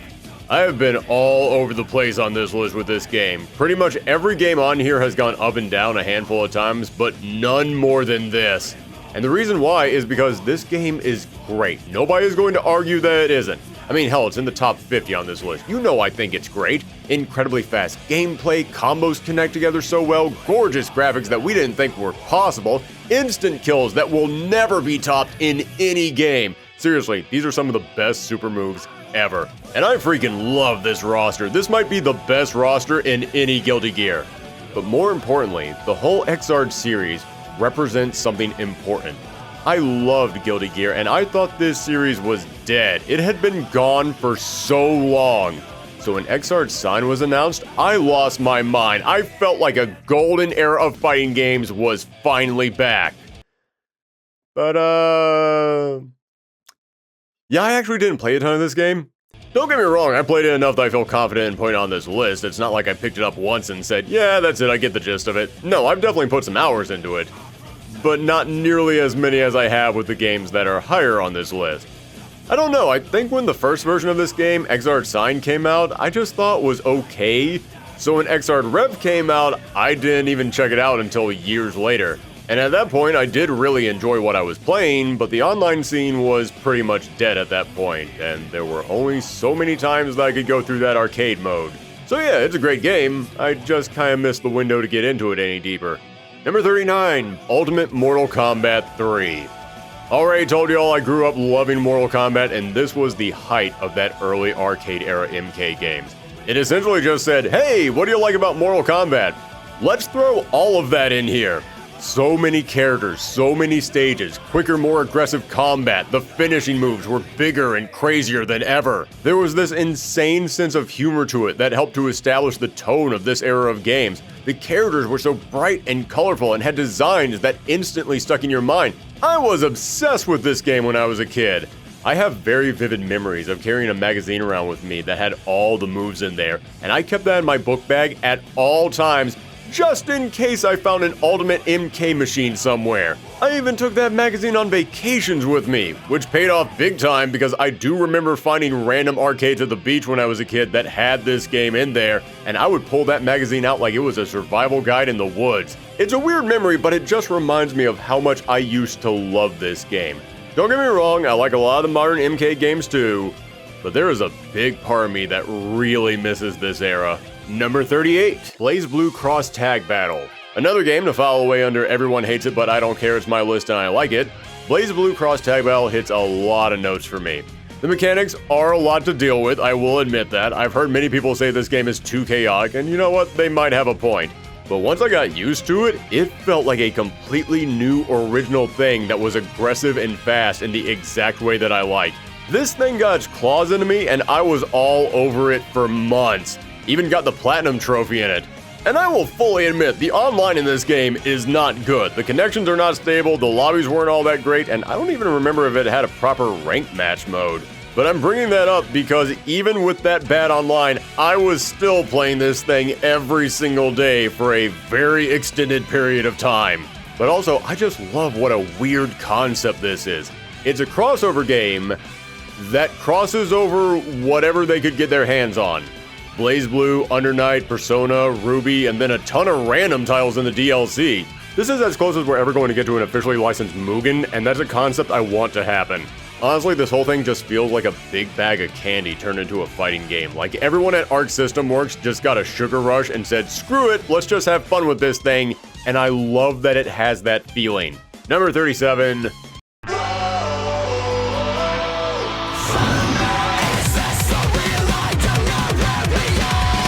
King of Fighters 14.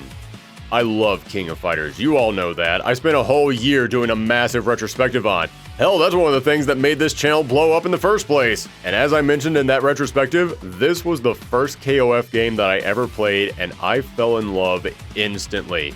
I was feeling kind of out of it when that game released because I had spent an entire year looking forward to Street Fighter V, and then Street Fighter V turned out to be Street Fighter V. Okay, confession, I actually think the final version of that game is really good, and even almost made this list, but yeah, at release it was super disappointing. But then KOF 14 came around, and it scratched that fighting game itch hard. It was exactly what I needed. The combat was really solid classic 2D fighter action. The roster was amazing with so many brand new characters. This wasn't just the game that made me fall in love with KOF, it made me fall in love with the characters, and that's the best thing about KOF. Every new fighter I saw made me want to know more about them. So for making me the KOF fan that I am today, I have to give KOF 14 respect. But not as much respect as number 36, King of Fighters 15. Yes, I know it's weird that these two are right next to each other, but in all fairness, yeah, KOF 15 is just a better version of KOF 14. Combat feels smoother, combos are easier to pull off, the changes to the EX moves and the max mode is way better, the graphics are a huge step up, the post-launch content was great with the bonus bosses that they add to the game for free. This game did so much right. The only thing KOF 14 did that was better than this was the roster, but that's only because it was larger. That being said, this roster is still good. People talk about this game's roster like it's a disappointment. Dude, this is still the third largest non-Dream Match roster in this entire series. And it brings back several old classic favorites while making some interesting new characters. This roster is still really damn solid. Number 35, the Dragon Ball Budokai series. Another one where I'm throwing multiple games together, and I'm throwing a lot in here because I'm just lumping the entire Budokai franchise together. And just like with the real bout games, it's not because they all play the same, and it's not because they're all of a similar quality, it's because when I think about the Budokai series, it all kinda lumps together in my mind, and that's for a few reasons. The first being that I was a huge Dragon Ball fan when I was a kid, and I wanted a fighting game that really felt like I was in the show. And when this game came out and you were flying around the stage with big cinematic supers straight out of the series, it felt like we finally had that. And with every single future installment, it just felt like I was getting more of what I wanted. It felt like with each new game, we were getting one step closer to controlling an episode of Dragon Ball, and they each impressed me all over again. But the big reason why I'm lumping all these games together is because of my memories with this series. When I got to college, I didn't know anybody, and yeah, I'll admit, I was freaked out about living in a place far away from home for the first time, surrounded by total strangers. And then somebody in my dorm saw that I had a copy of Dragon Ball Budokai, and we started playing it. And then more people joined us, and more. And for like 4 straight years, I had a group of friends who just loved to play the Budokai series. And when a new game came out, we all got together and we played that one. So that's why I'm lumping them all together, because for several years, whatever Budokai game was out, me and my friends were playing it. Just one long string of Dragon Ball games back to back. A lot of games have been on this list for nostalgia value, but this is the biggest. In fact, when I was putting this list together, this game was like a wall. Anytime that I thought, oh, this game is great, this game is going to be high on the list, I looked at the Budokai series sitting right here and I said, well, as good as this game is it better than the nostalgia I have for Budokai? Number 34, Rumbleverse. This is another one of those entries that I know people are going to argue doesn't count as a fighting game, and to that I say, dude, did you even play Rumbleverse? I mean, it died in less than a year, so you probably didn't. The long answer short, while it might not be set up as a traditional fighting game, the actual combat itself relies heavily on classic fighting game mechanics. When you actually get into one-on-one combat with another player, yeah, it becomes obvious this game was made by Iron Galaxy, a studio that is all about fighting games. They were clearly trying to find a way to bring fighting games into this brand new genre. And honestly, I think they nailed it. At least, I felt that way eventually, because when I first tried this game, I wasn't into it. I don't play Battle Royales, it's just not a genre I'm into, and yeah, that kept me from really getting into it. But when it was announced that this game was going to be shut down, I jumped back in for one last time just to give it another shot, and then I got addicted to it and I spent the last 2 weeks of the game playing it non-stop. The gameplay, while simple at first, has so much variety. The mobility is incredible. Seriously, this game feels better to move in than almost any other game on this list. And the sense of humor in here is just infectious. Yes, I know, you look at these character designs and you think, really? You thought this was funny? They look like characters that get clowned on in an Animaniacs cartoon. Yeah, they do. And that's exactly what this game is. It feels like you're playing a Warner Brothers cartoon. And after a while, I finally started to understand what they were going for, and I loved it. It actually upsets me thinking about how there's just no way to play this game anymore. If I could give any one game on this entire list one more update, one more installment, one more season, well, it wouldn't be this one, but it would still be in the top 5. Number 33, Tekken Tag Tournament 2. Listen, I like Tekken, so why not have all the Tekken? This was the game when Tekken got the everyone is here treatment, and it was glorious. There is so much game in this video game. Every single character, including the alternate skin characters, the joke characters, they're all in here. And there's so many incredible stages, so much good music in here. It doesn't have a lot of unlockable or secret content like other Tekken games, I will admit that. But for the first time ever, I don't really care because everything else in this game is a massive 3-course meal. And as for the combat, listen, out of all the games here at the top of this list, this is the one that I am the worst at. This was still before I started trying to learn Tekken, and this game has a ton of tag mechanics that take a lot of really precise timing to pull off that I did not possess back in the day, and I probably still don't today. However, remember how I said that Tekken always used to be my go-to button masher? That game that I love to just pick up and hit buttons and see cool stuff happen because the combat in Tekken always felt so good?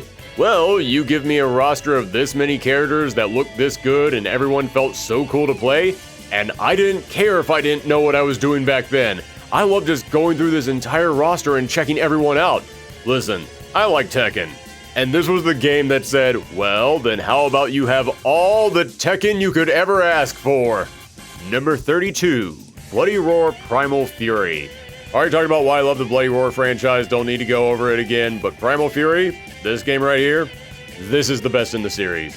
The gameplay feels so much smoother. It is so much simpler to figure stuff out in here. I always had a problem with the auto-blocking in these games, and in this one, the increased speed made it so much easier to deal with that.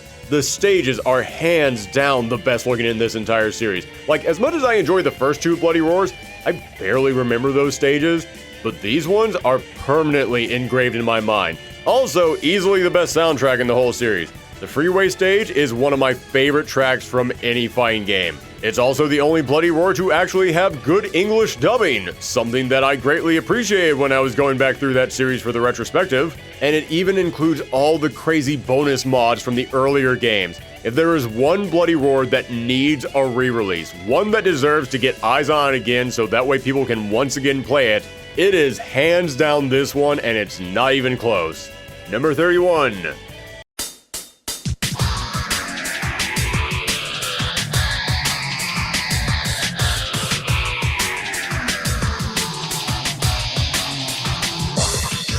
Persona 4 Arena Ultimax.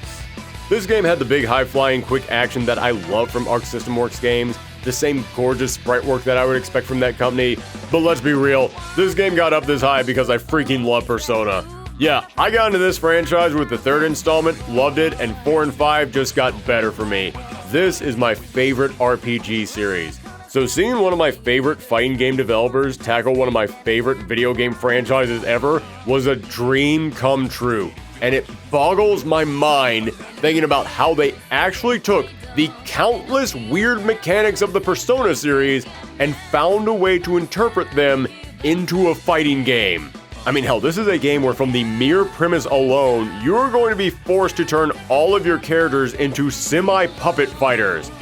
And yet, they found a way to make it work, which just goes to show the brilliant mad scientists that are working at Arc Systems. Plus, I love when an RPG is willing to show us what happened next, what happened to the characters after we were done with their big story. So the fact that all the Persona 3 characters return and we got to see what they've been up to in the years since their game, that just put the biggest smile on my face. Now, for the love of all that is good, please just give us Persona 5 Arena. I'm getting really tired of waiting. Number 30, Street Fighter Alpha 3. First things first, this roster is amazing. For a fighting game in the 90s to have over 30 characters was nothing short of a miracle. Sure, it's almost entirely thanks to the reused assets, but I don't care. It's still stunning seeing an old sprite-based fighter with this many characters. And that was just the original release. You get into the handheld versions and this thing gets even bigger. And the arcade mode is the best arcade mode Street Fighter has ever done. Hell, it's one of the best arcade modes ever. The way they made every character's ladder feel unique to them, the way they worked the story into multiple fights all throughout it, you're going to see several other games on this list that do something similar, and I'm going to applaud that every single time that it comes up. But this was the first time that I remember seeing a fighting game do an arcade ladder like this, and it forever changed how I felt about arcade ladders. And the announcer is just pure hype. This dude goes all in. Easily one of the best announcers from a 90s fighting game. And I've always said that the greatest thing that a fighting game can do is give you options. Expression is important in a fighting game. You need to give the player the ability to play in a way that speaks to them. And this game literally gives you options. It gives you multiple ways to play each character with the groove system. It is hard to believe that this one game did so much right. Number 29, Tekken 8. I know everybody has spent the last year complaining about the current state of Tekken 8, and yeah, I get it, the game currently has problems. But that first year? God damn, that is probably the most addicted I have gotten to a Tekken in a long time. The swing towards more aggressive combat was very welcome. For me, Tekken has always been a franchise about big hits and big impact. The number one thing I think of when I picture Tekken is every hit feeling like a shotgun going off as you send a character flipping into the air and then you start air juggling them till they don't come down. And this game was all about that. And I mentioned Tekken 7 was the first Tekken that I tried to learn. Well, this was the first Tekken where I tried to do more than just learn it. For months, I was hopping online and loving that feeling of going head-to-head with other players. Mostly because this game actually had good online, something we thought was impossible for Tekken. And the story mode, easily the best story mode in any fighting game. The conclusion between Jin and Kazuya was incredible. They used the actual combat of the game to show the growth in Jin's character, something that way more fighting game story mode should do. And there at the very end, it felt like an amazing finale to this 3-decade-long storyline. Unfortunately, it wasn't the end because a year later we got DLC that revealed that Heihachi was still alive, but screw it, it's going to be a long time before I have to think about that, so for now, I'm calling it the finale. Number 28, BlazBlue Chrono Phantasma.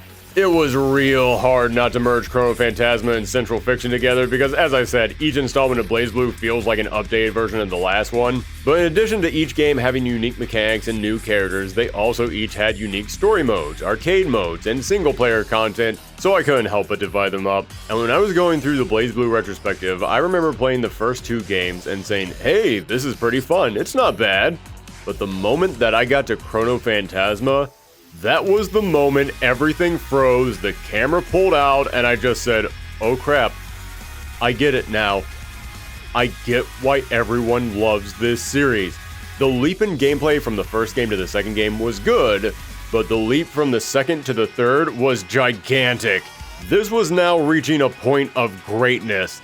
It feels like this was the game where they finally realized how to make BlazBlue something special. And just like with Continuum Shift, still dug the story and the single player stuff. Yeah, I don't think the roguelike mode was as good as it was in the last one, but it's still alright. And the gag endings in the story mode were still just perfect. That is one of my favorite things about this series, and they are so good in this installment. And speaking of that, I also wanted to shout out this game because BlazBlue had easily the best English dub cast in a fighting game at that time, and is still a competitor for that title today. And sadly, this was the last game in the mainline series where that cast would return. So I had to make sure to stop and mention just how much I appreciate each of these actors. They're one of the big reasons I actually came to love each of these characters. Number 27. Street Fighter 4, son! Street Fighter 4! Street Fighter 4! Street Fighter 4! Say! Street Fighter 4! Street Fighter 4! Street Fighter 4! Street Fighter 4. Again, just shoving every version of Street Fighter 4 in here, but real talk, it's largely in here for the original version. Yes, as I said in our Street Fighter retrospective, when I returned to that game, it did not play as well as I remember. I have spent years hearing people say that the original version of Street Fighter 4 is practically unplayable, and going back to it today, yeah, I can kind of understand what they're saying. However, that being said, if you don't want to learn to do anything super complicated, then the game does have a really great floor to it. It feels pretty good for someone who just wants to do the basic combos, and back in 2009, yep, that was me. I just wanted to do the easy 3-hit combos with my characters, and it felt just right for that. But that's not why the game is up here. No, not even close. Why it's up here is because it cannot be overstated how important this game was for bringing back not just Street Fighter, but 2D fighters in general. As someone who grew up on 2D fighters, this whole genre had plummeted in the 2000s, and it was becoming harder and harder for me to find a place in my tiny little town to actually play fighting games. Then Street Fighter 4 hit the scene, and it exploded. New titles were popping up left and right. Suddenly my local game stores were holding tournaments and weeklies. For the style of fighting games that I loved, this was a resurgence moment, and even if returning to it now isn't as fun as I had hoped it'd be, those memories are never going away. Number 26.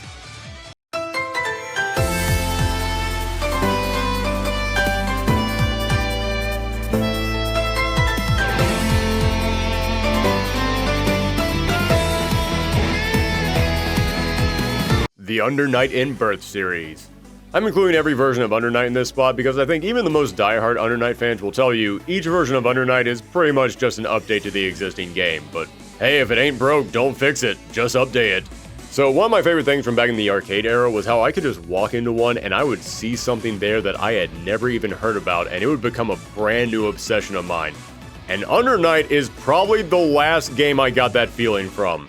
I went to a bar several years ago and they were having a video game night, and I was playing a lot of my old favorites there, but then suddenly up on the screen over the bar, this game came on. And nobody there knew what it was. Nobody knew who was playing it, what console it was on, and so I went years thinking about this mystery game that just appeared at this bar one night. It became like my very geeky version of Cinderella. I just kept going around looking at screenshots of random fighting games going, no, that wasn't it. That wasn't right either. No, it's gotta be out there somewhere. But after years, I finally found out what it was, and I'm so glad that I did because this game became an instant favorite. This is another one of those games where the second I put my hands on, I fell in love. The combos felt so smooth. The fact that every single button could combo into every single other button made each character so easy to start, and yet the ceiling on this game is insanely high. The sprite work is the best in any game out there right now. Granted, nobody's really doing sprite work anymore, but even if they were, this would still be really good. The soundtrack is top tier. Every single song has this infectious speed to it that just makes you start bobbing your head and you can't stop. I say this with no hint of exaggeration. I think that Under Night in Birth has the most underrated soundtrack in all of fighting games. It doesn't have the best soundtrack, but it definitely has the most underrated soundtrack because nobody talks about how good these songs are, but I guarantee you've all heard them somewhere and you all thought they were cool. In fact, side note, there is some editor out there who does work for really big YouTubers who is a massive fan of Under Night, and I know this because there have been so many YouTube videos I have seen that have nothing to do with Under Night or fighting games in general, but they always put Under Night music in the background, and every time that I hear that, I just go, yeah, it fits. Under Night music goes with everything. I could keep going on and on about what I love about Under Night, but A, we already have an Under Night retrospective coming up soon, so I don't want to spoil too much for you guys. And B, all I really need to say is every nice thing that I have said about a French bread game on this entire list can just be rolled up into this one installment. Every good thing that French bread does is at full display in Under Night in Birth. Number 25, X-Men vs. Street Fighter. You all know by now I'm a big Marvel fan and I'm a big Street Fighter fan. You slap those two things together and I'm a happy boy. But this is where all that began. I mentioned not that long ago that one of the things that I loved about the arcade era was that feeling of walking into the arcade and seeing a fighting game that you never knew existed. And this is the best example of that ever. Because I didn't see anything about this game in any magazines. YouTube and social media weren't a thing back then. I had zero warning on this. Just one day, this little kid who always wanted to see Marvel crossover with Street Fighter walked into the arcade, and suddenly this game was there. I cannot describe to you the shock that I felt in that moment of seeing the exact thing that I always dreamed of right there physically in front of me. To this day, I'm not even entirely sure that this game actually exists. I'm pretty sure that I imagined it and I've just been gaslighting myself for 2 decades now. and it kept the overpowered gameplay of the Marvel games, but now the Street Fighter characters were buffed up to match. Seeing Ryu shoot out a full-on laser beam across the stage, or Ken doing a spiraling dragon punch that soared up to the heavens, was like seeing my favorite characters going Super Saiyan before I even knew what Super Saiyans were. It is hard to sum up for you how obsessed I was with this game. This was a crossover unlike anything I had ever seen. I mean, hell, everyone makes jokes about how epic that handshake is, but I'm telling you right now, back in the day, that wasn't a joke. That was history in the making. Number 24, Street Fighter Alpha 2. This is the final Street Fighter Alpha game on this list, and it was not easy picking this one as the best. I went back and forth between Alpha 2 and 3 so many times. Alpha 3 has the better arcade modes and the groove system that I really enjoyed and the bigger roster, but I can't lie, I think the combat in 2 is better. I love the custom combos in here way more than 3. The stages are so damn good. Seriously, some of the best stages in all of Street Fighter. That Ken stage alone gets it some major points. I love the secret rival fights that they put in here. Another thing that I feel like all fighting games should include. And if you care about the characters in the lore of Street Fighter, this entry did major heavy lifting for fleshing these characters out. Before this game, so many of the Street Fighter characters were just guy who punches thing, or big wrestler guy, or that lady who kicks a lot. She lost her dad and she's sad about, but that's pretty much all that you know about her. Alpha 1 did a little bit to flesh these characters out, but in Alpha 2, that's when these characters really became who we know and love. In fact, speaking of that, listen, the new characters that got added to Alpha 3 were good, but this was the game that made Akuma and Dan more established characters instead of just being secret characters. And it's the game that introduced Sakura, one of my favorite fighting game characters ever. Like I said, it was a tough call between Alpha 2 and Alpha 3, but this game just barely squeaked ahead.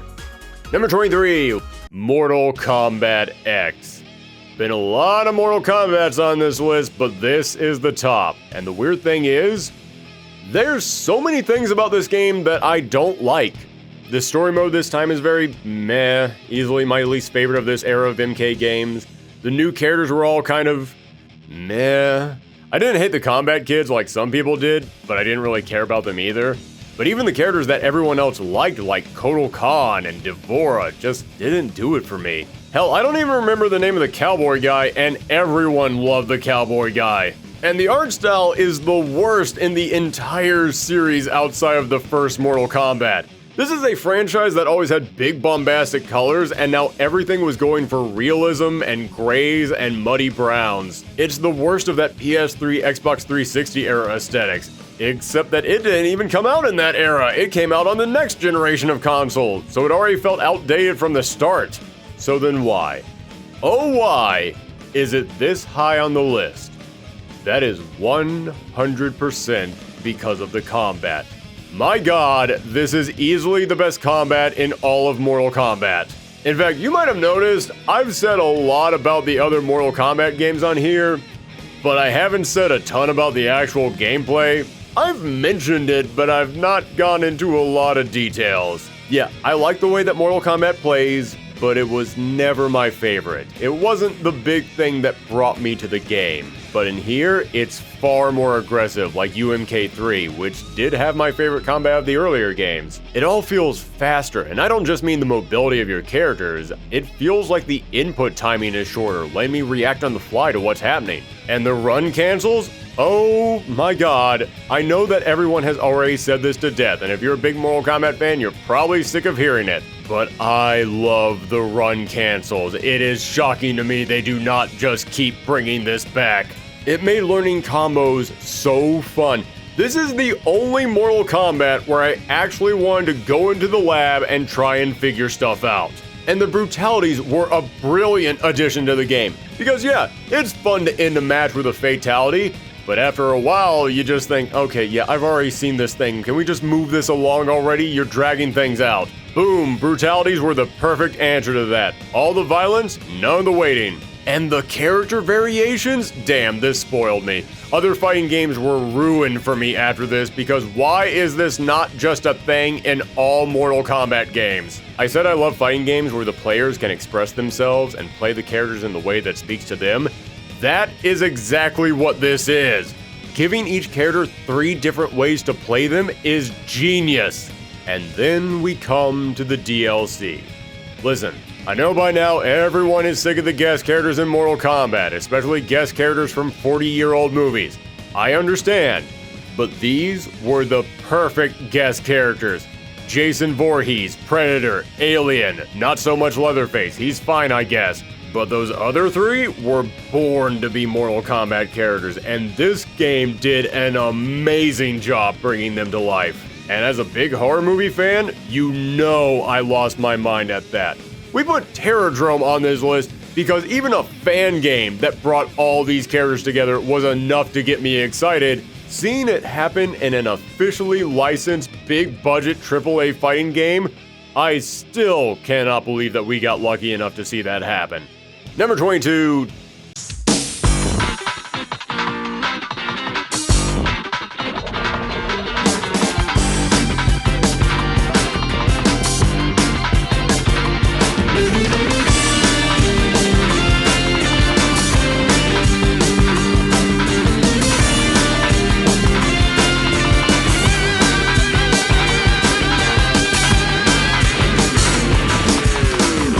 Rival Schools. Rival Schools was the first franchise we ever covered on our Fighting Game Retrospective. It's the entire reason that show exists, and I covered it because I just love this series so much that I had to invent a reason for me to talk about it. There are a lot of franchises on this list that I love, none so much that they launched an entire show.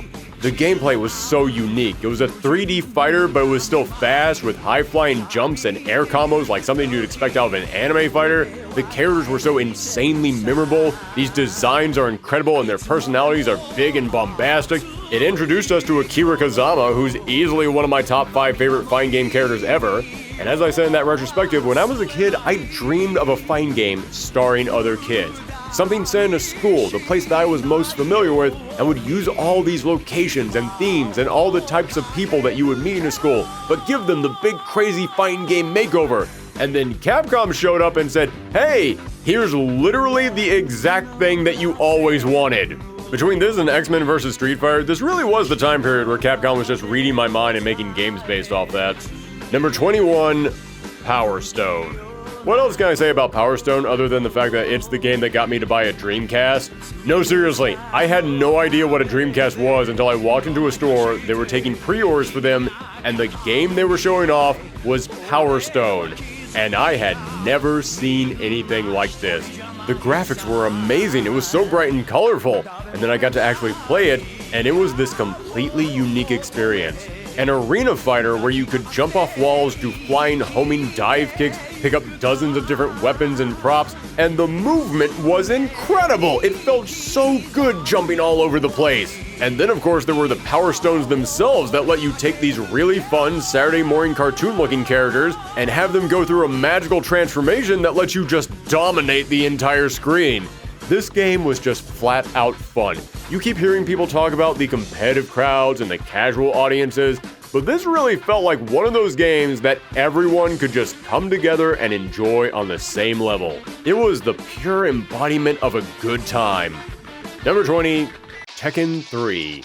Listen, I grew up in the 90s. You couldn't have grown up in the 90s and not have been a fan of Tekken 3. They sent you a copy of it in the mail alongside your free trial of AOL. You wanna know how popular Tekken 3 was back in the day? I grew up out in the woods, far away from civilization. My road wasn't even on the maps. That's how far away I was from anything. The closest thing to me was a rundown gas station 2 miles away, and you know what this rinky-dink non-chain gas station in the middle of nowhere had? A Tekken 3 arcade cabinet. When I say this game was everywhere, it was everywhere. And for good reason. The increased speed of the game made it so much more addictive, and movement just felt easier and more fluid in this game. There'd be moments where this game would almost feel like a dance between you and your opponent with how much you could maneuver around each other. This is when Tekken became Tekken. This is when people looked at this franchise and realized how you were supposed to play it. And the music was a huge leap. Everyone was taking note of this soundtrack. And the home release had a mountain of bonus content long before most fighting games were doing that. At this point in time, the home release of a fighting game was just a worse version of what you got at the arcade. So for Tekken 3 to come in here and give you Tekken Ball and Tekken Force Mode, it was a game changer! And all the new characters were big hits! It is insane to see a title introduce so many new characters in one game, do a big time skip, and everyone loves it. Soul Calibur tried it, couldn't do it. Street Fighter tried it, people were cool with it eventually, but not at first. But Tekken 3's roster was a smash hit from the start. The moment this game hit the ground, everyone lost their minds. If you were a kid in 1999, Jin instantly became the coolest character you had ever seen. This game made me swap on a dime from, yeah, Tekken's alright, I think Tekken's pretty cool, to Tekken might be the best fighting game ever. Number 19, the Guilty Gear XX Accent Core series. Yeah, I'm just going to throw all the XX games in here because outside of Street Fighter 2, this might be the most re-released fighting game ever. When you look at how many versions of this there are with Accent Core Plus, Accent Core Plus R, not to mention all the XX games before Accent Core got slapped on the label, it's too many to split up. And again, it's one of those games where I kind of experienced all of them together, so I just think of them all as one thing. Now I know there's a huge argument between Guilty Gear fans about what's better, Accent Core or Xrd Rev, and when it comes to the gameplay, I honestly don't know which one of them I pick. They're real neck and neck for me. However, the Accent Core series pulls ahead partly because I really love its single player content. Way before we got fighting games with big story modes, this was probably the peak of stories in fighting games. Each character got long tails with splitting pathways, which was such a cool idea, and a great way to introduce new players to this world, which was very important for me because this was my first Guilty Gear. Yeah, that's the big reason it's this high. I was looking for a new fighting game, went to the store, looked for the cheapest used game I could find, saw this for the Xbox, and words can't describe the trip this took my brain on. It had this badass rocker vibe that I was all about back then. The characters were all so stylish. This was at a time in which 2D fighting games were starting to die off and it was getting harder and harder to find a new one. But this game wasn't just a 2D fighter, it was a 2D fighter with amazing sprite work. Every single character looked so good. In fact, speaking of that, this was a time in which a lot of fighting games were leaning away from the super anime aesthetic of the arcade era. But this game opened up with a full-blown intense anime intro that unapologetically tells you, oh, things are heavy and they are about to go to some strange places. Giant robots, a post-apocalyptic world, characters screaming out their big super moves as they go flying at each other. It was everything that I had been missing from fighting games. The speed and the agility of the combat mixed with these character designs made me want to go through this entire roster and play everyone and learn all about them. And then I discovered the instant kills.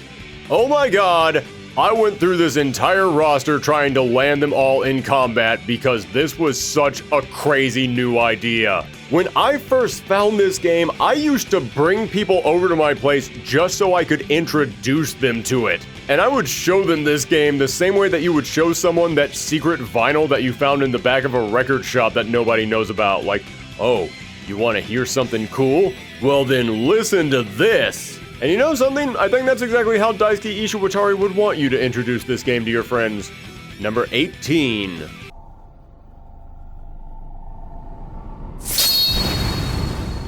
Transcending history and the world, a tale of souls and swords, eternally retold.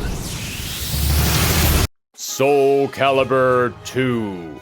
I already said when Soul Calibur first arrived, it was a game changer. It kicked the door down and declared that a new era of fighting games was here. So imagine how wild it is that they managed to do that exact same thing twice in a row. Okay, first things first, graphics, still amazing. Presentation, still top notch. Still got that legendary announcer. But the game now introduced tons of great characters, including Talim, who would actually be my main in this series for several installments. And compared to the previous game, this thing loaded itself up with bonus content.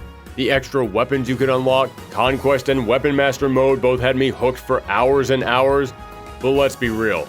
The big appeal of Soul Calibur 2, and the thing that became one of the defining features of this entire franchise, were the guest characters. Guest characters weren't anything new in fighting games before, but this was the game that made people go from, oh, that's neat that they got that character in there, to, holy crap, they got that character in there.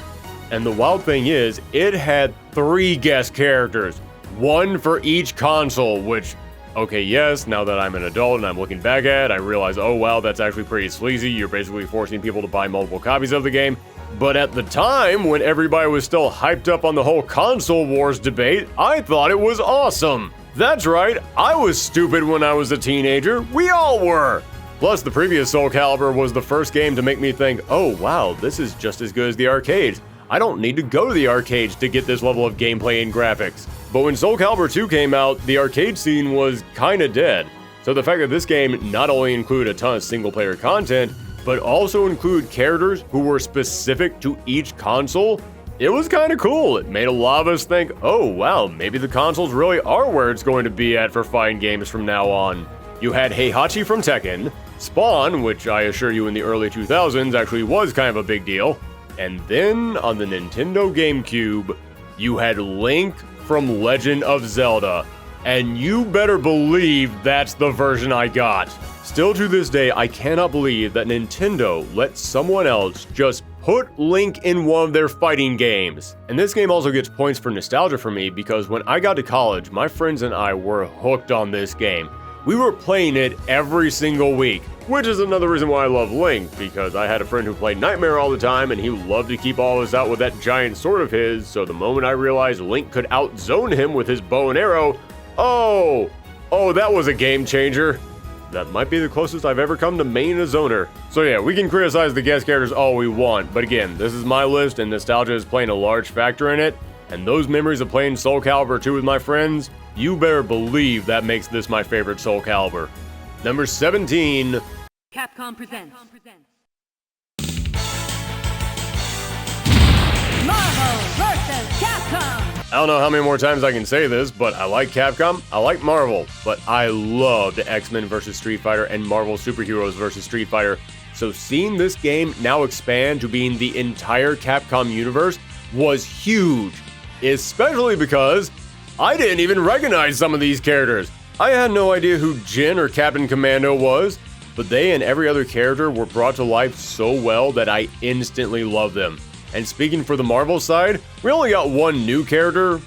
Well, okay, like 1.5 because we got War Machine, but that was just a reskin of Iron Man.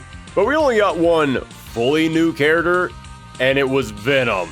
And if you were a kid in the 90s and you liked Spider-Man, then you liked Venom. That was just the rule.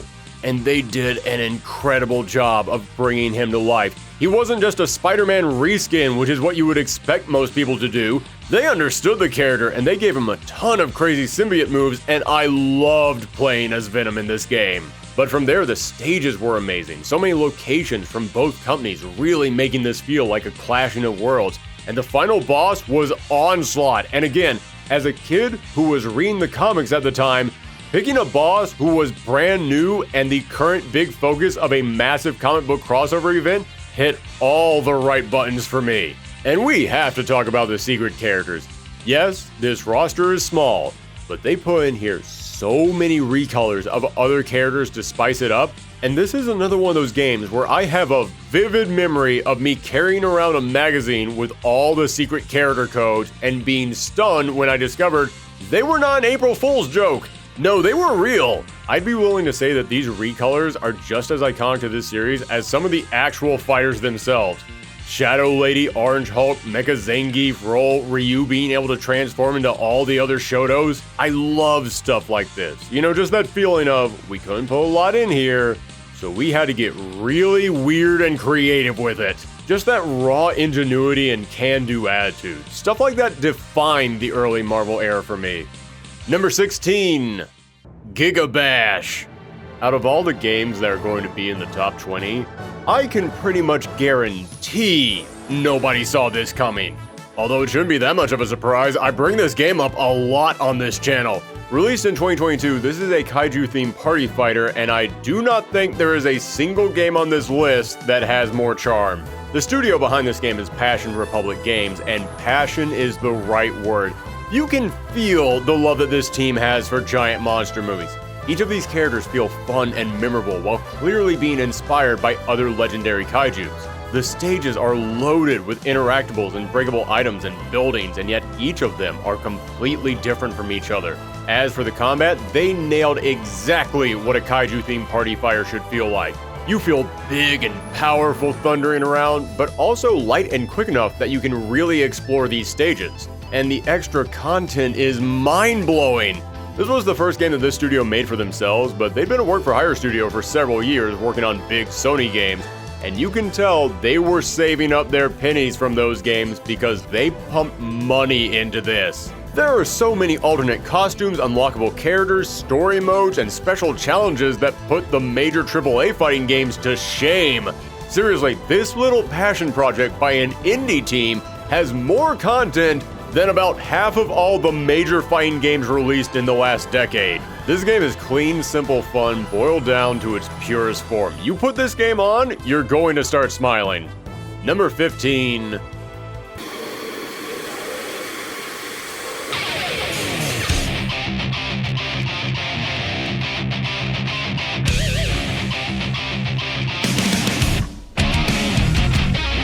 Guilty Gear Strive.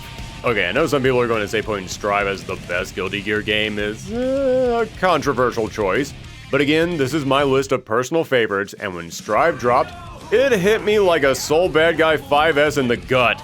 Now, in the interest of fairness, I will start by saying I do have problems with this game. The single-player content in here isn't just the worst in any Guilty Gear since the original, it's some of the worst single-player content in any modern-day fighting game. All you get in here is an arcade mode that does that thing that I hate where you can't set the difficulty level. It just drops it if you lose a round and there's no way to bring it back up. Guys, stop doing that! Nobody likes it! Let us choose the difficulty we want to challenge the computer at, and if we lose, we can re-challenge it. That's the entire point of the challenge of an arcade ladder. Then after that, all you get is a story mode that you can't even play. That being said, I do have to admit, that story mode is actually pretty good. As someone who likes the idea of stories actually having an ending, this story mode feels like an ending. Maybe not for Guilty Gear as a whole, but for the story that we've been following since the very start of this franchise and for Soul Bad Guy himself, yeah, this was definitely an ending, and I think they nailed it. If you're a fan of these characters, the note that this story mode goes out on is kind of beautiful. But getting on to the most important thing, the combat. I totally understand why people would prefer the gameplay of the Accent Core series or of Xrd Rev. Those games got nutty, and sometimes it felt like the only limit was your imagination. And Strive is definitely more restricted in comparison. But as much as I love freedom in my gameplay and totally bonkers level of speed and combos, yeah, I can't lie. Those games are just too much for me. It is hard for my brain to keep up with them. But in Strive, I can actually understand what I'm doing in this game, and I have heard multiple other people say the exact same thing. The speed and pacing of this combat feels exactly in line with my own personal timing. And I apologize if I have a little bit of a chip on my shoulder about this, but people talk about Strive like this game was in slow motion. You people are insane. You're only saying that because you're comparing it to Rev. Compare it to every other big major title out there right now, and it is still one of the craziest, quickest fighters on the market. But on top of the pacing and the speed, the Roman cancels are easily the best they have been in the entire series.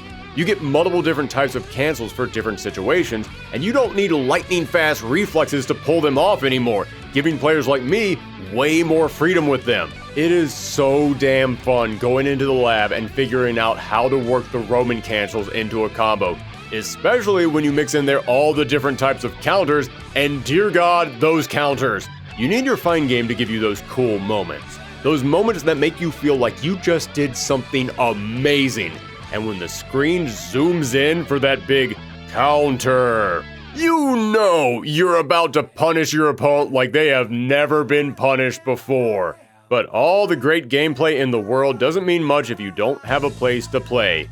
And the big reason why this game gets so high on this list is because this was the first fighting game that I played that actually had really good netcode. Don't get me wrong, I had played other games that I thought had good netcode. I had heard people complaining about bad netcode, and I always said, "You're crazy, that's just how netcodes are. You're asking for too much. These netcodes are fine, the online is perfectly stable." But the moment that I played Guilty Gear Strive, I just said, oh! All other fighting games kinda suck. All of them have bad netcode, how come nobody told me before? And I got addicted to playing this online, more than I had for any other fighting game at that point. I was jumping online day and night because I could not get enough of this game. And that's really saying something because screw those lobbies, I hate them. I still hate them. And thank God this game now has classic ranked matches. If this game had had that from the start, this would have easily broken the top 10 for me. Number 14.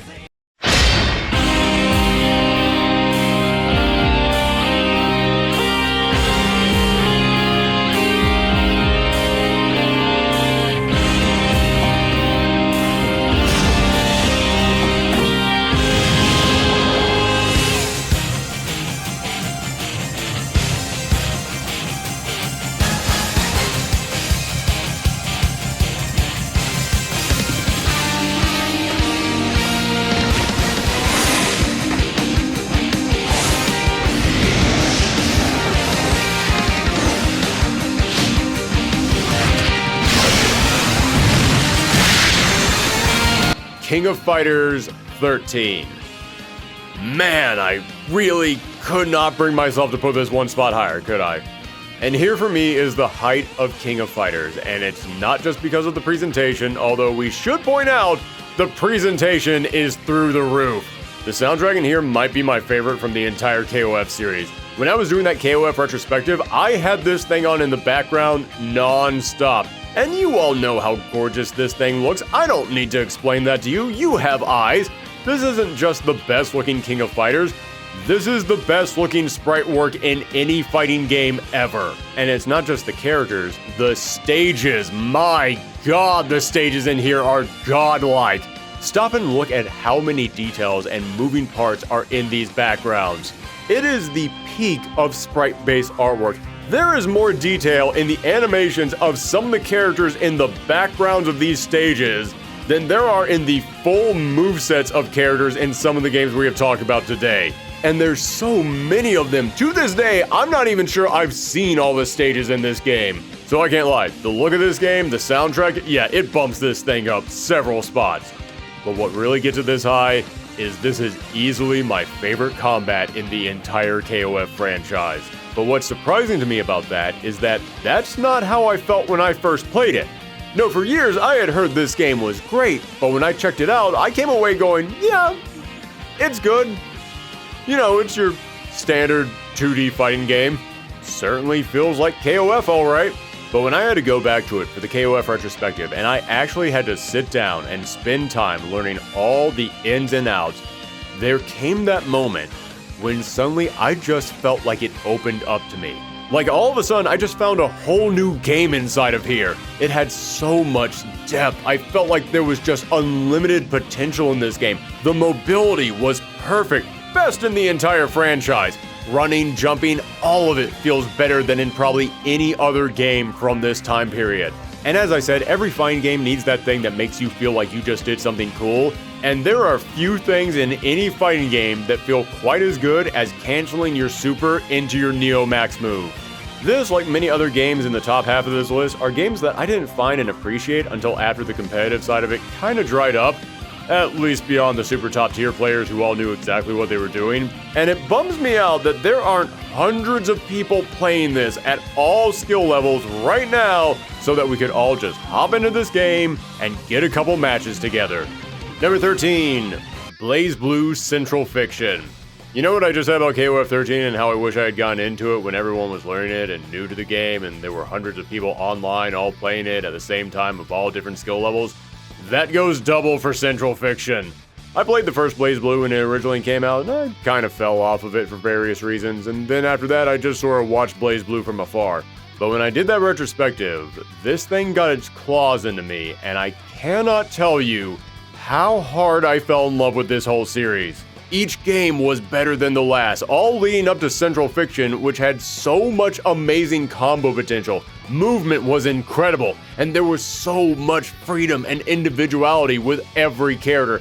No character in here feels anything like any of the other characters, and considering how huge this roster is, that is saying something. This became one of those games where I wanted to play through it with every single character. And I know I've said that about a couple of other games on this list so far, but think about the fact that I was playing this for that retrospective, meaning I had just spent the last several months playing through all the other BlazBlues, and I had already finished putting a ton of time into all of these characters. And yet the moment that I got to Central Fiction, something about this game just made me want to play through every single character again. Each of them got so many new tools, all the mechanics are amazing in here. They still gave each character their own unique arcade mode story, and they brought the Grimoire mode back, but now it's got this crazy boss rush mode at the end of it, and that thing is super fun. Like I said, I played this for the retrospective, and when that retrospective was done, I kept playing it. A lot. Hell, I started to do combo trials for characters, even though there was no reason for me to do that. I just wanted to learn them. And if I could have gone into this game sooner, when there was a full player base of people at all skill levels, you better believe this would have cracked the top 10. You wanna know how much I enjoyed this game? We started up a Discord for this channel, and I literally made a page in there for people who wanted to find matches in random fighting games, because I thought maybe I could use that to find Central Fiction matches, because I so desperately wanted to play people in this. That's how hooked I was on it. Number 12.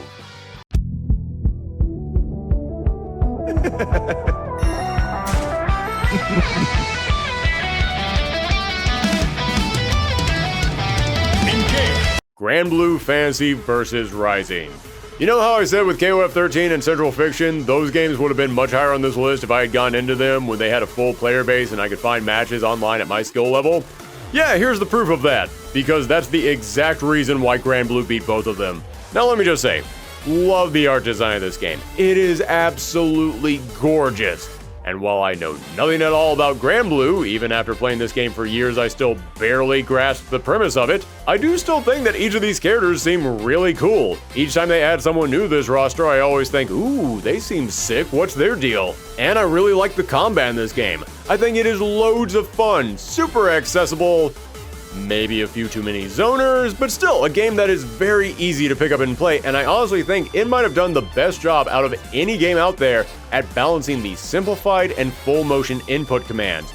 This is the only game where I will freely swap between simplified inputs and the full motion commands within the same combo, and it feels great. But if you asked me point blank, does Granblue have better combat than Central Fiction, KOF 13, or Guilty Gear Strive? I'd say no. I think each of those games play better. But when this game came back with the Rising Edition, and they added rollback netcode, I was all over this thing. I was online learning so many characters, and I was having so much fun with each of them.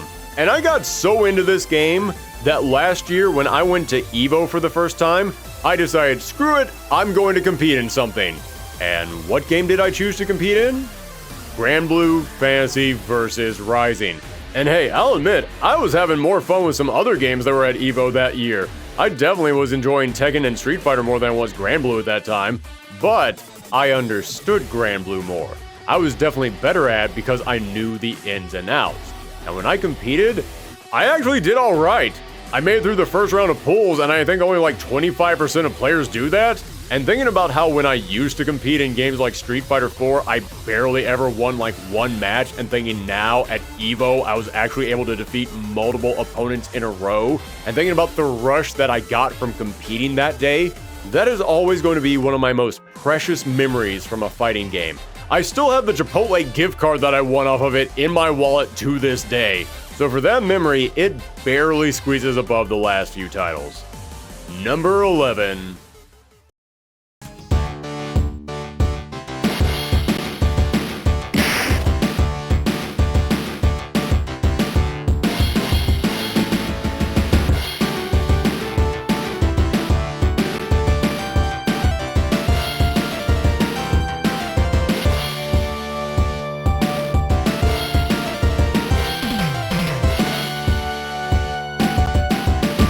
Street Fighter 2. What on earth can I possibly say about Street Fighter 2 that everyone on the planet hasn't already said? Yeah, after the last couple entries, this is gonna be a real short one. This is the game that gave birth to fighting games. Sure, there were fighting games before this, but I have to put those in quotation marks because they were not what we think of when we think of fighting games. This is the game that created the framework of this genre. It introduced so many amazing characters that would become legends in the video game world. It defined the basic fundamentals of combat. It gave rise to a competitive landscape, and it kept building upon itself to become better and better with each installment. And it still feels good to play today. When I went back to this game for the Street Fighter retrospective, the first thing that I said was, oh my god, it still feels like it did in my memories. Those aren't nostalgia goggles, this is still fun. And that's the real reason why I have to put the game this high. My memories of it, and what the game means to me. I love fighting games. I've been talking about them for about 3 hours now. You all know that I do. And this is the game that created my love for this genre. I've told this story before, but I remember going to that Skateland USA when I was a kid on a field trip, and then not getting on the rink once the entire day because I saw this machine for the very first time, and I just started popping quarters into it all day long. This game defines so many things that I love about fighting games. From the combat to the diverse cast of characters from all over the world, to the challenge of rising higher in the arcade ladder, I would not be here without Street Fighter 2. Now, we have finally entered the top 10. And considering I know a lot of people probably skipped to this point in the video, and hey, I can't blame you, I've seen the length of this thing. But for those folks who skipped to this point, I'm just going to give you a quick refresher of what I said at the start. This is 100% my list of personal favorites. It is not meant to be an objective and definitive list of the actual top 10 best fighting games of all time, because I don't think it's even possible to make a list like that with all the elements that you have to factor in. I mean, heck, even just judging this as my own personal favorites, I still had trouble putting them all in order. I shuffled this top 10 around more than a deck of cards, so I can't even imagine trying to put together a definitive best fighting games list. So no, these are just my personal favorites. But just had to get that out of the way one last time. No more stalling. It's here now at number 10. I'm here now. I'm doing the best I can. But are you now? It's your dreams come true. Tekken 5. So, little refresher, thought the first two Tekken games were alright, then Tekken 3 blew my socks off and made me fall in love with Tekken. Then Tekken 4 came out and, yeah, it was okay. So I sort of fell out of love with Tekken. But it wasn't just Tekken.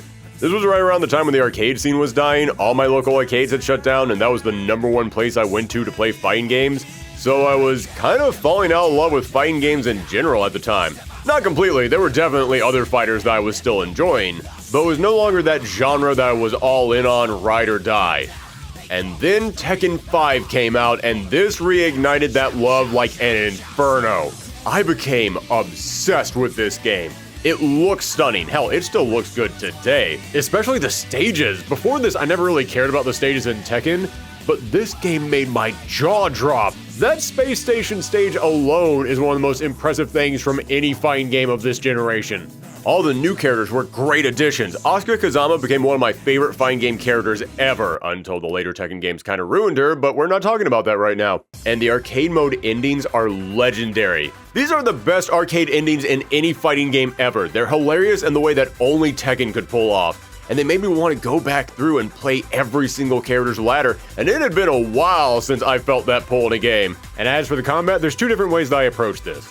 Looking at it as someone today, someone who has spent the last 2 Tekken installments learning how to play this game, learning to really appreciate the actual gameplay of Tekken, this game is so impressive. I think about everything that I love about Tekken 7 and Tekken 8, and now I look back at Tekken 5, and it feels like I am looking at the blueprints for that. The speed, how much you can maneuver around in combat, the combo potential. This does not feel like a game that came out 20 years ago. Tekken 5 was so ahead of its time. But again, that's how I feel about the game today, now that I actually understand it.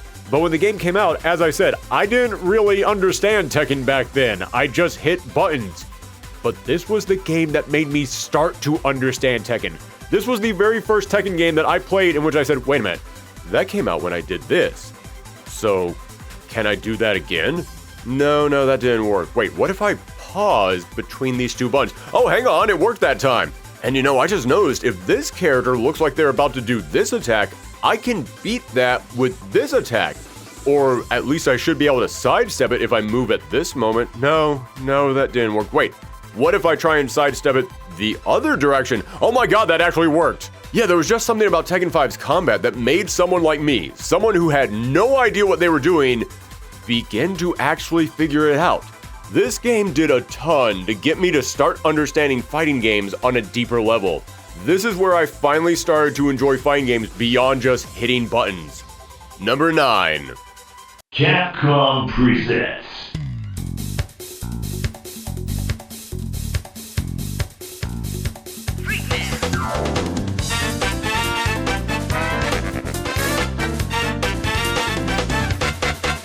Ready?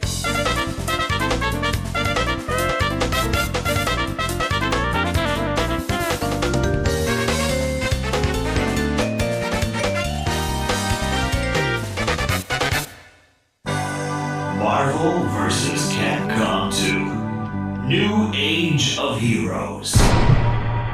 You all know why Marvel vs. Capcom 2 is up here in the top 10. For someone who loved all the previous games in this franchise, going into the arcade and seeing a brand new installment of this series was a big deal all on its own. But the moment that roster popped up on screen, dear God, that might have been the greatest moment in little teenage Thorgi's life. I loved Marvel vs. Capcom 1, but even I had to admit at the time, this roster is kinda small, isn't it? Well, Capcom heard those complaints and they took it personally. They put in here everyone from the previous games and so many brand new characters. Cable, Tronbon, Jill Valentine, these were huge additions! And then there were these brand new characters who I had never heard of, but they became iconic just for being in this game. And the teams now went from 2 to 3 characters? Talk about a massive leap! This is now the standard for tag fighters, but at the time it seemed impossible. I became so obsessed with this game and I was hanging out in the arcade playing it so much, I kid you not, I became known as the guy at my school who played Marvel vs. Capcom 2. The other students would go to the mall, they'd walk past the arcade, and I would almost always be there playing this. And sure, I'll admit, I didn't really dig the music when it first came out, it was way too slow and chill for a game like Marvel. But now, I can't imagine Marvel without these songs. Hell, I can't imagine the fighting game community as a whole without instantly associating them with these tracks. You just hear the phrase, "take you for a ride," and you immediately picture this game. And all the promotional material and that artwork of all the faces turned towards each other, damn, that thing is so simple and yet it still lives rent-free in my head. When I was a kid, there was no greater height fighting games could reach than Marvel vs. Capcom 2. But I will admit, as time has gone on, I don't dig the combat nearly as much as I used to. Don't get me wrong, I still love it, but these days if you ask me which game in the Marvel series has my favorite combat, it's definitely not going to be this one. In fact, it's not even going to be at number 2 or 3. I do feel like a lot of the other Marvel games just feel better to play, which is pretty much the only reason this isn't making it any higher. Well, then I'll be honest with you, I think the game fails at the crossover element, which was always one of my favorite things about these games. There's no arcade endings and no stages from any of these respective franchises, and that did always bum me out a bit. Luckily, there's another Marvel game that makes up for that, but we'll get to that later. For now though, at number 8,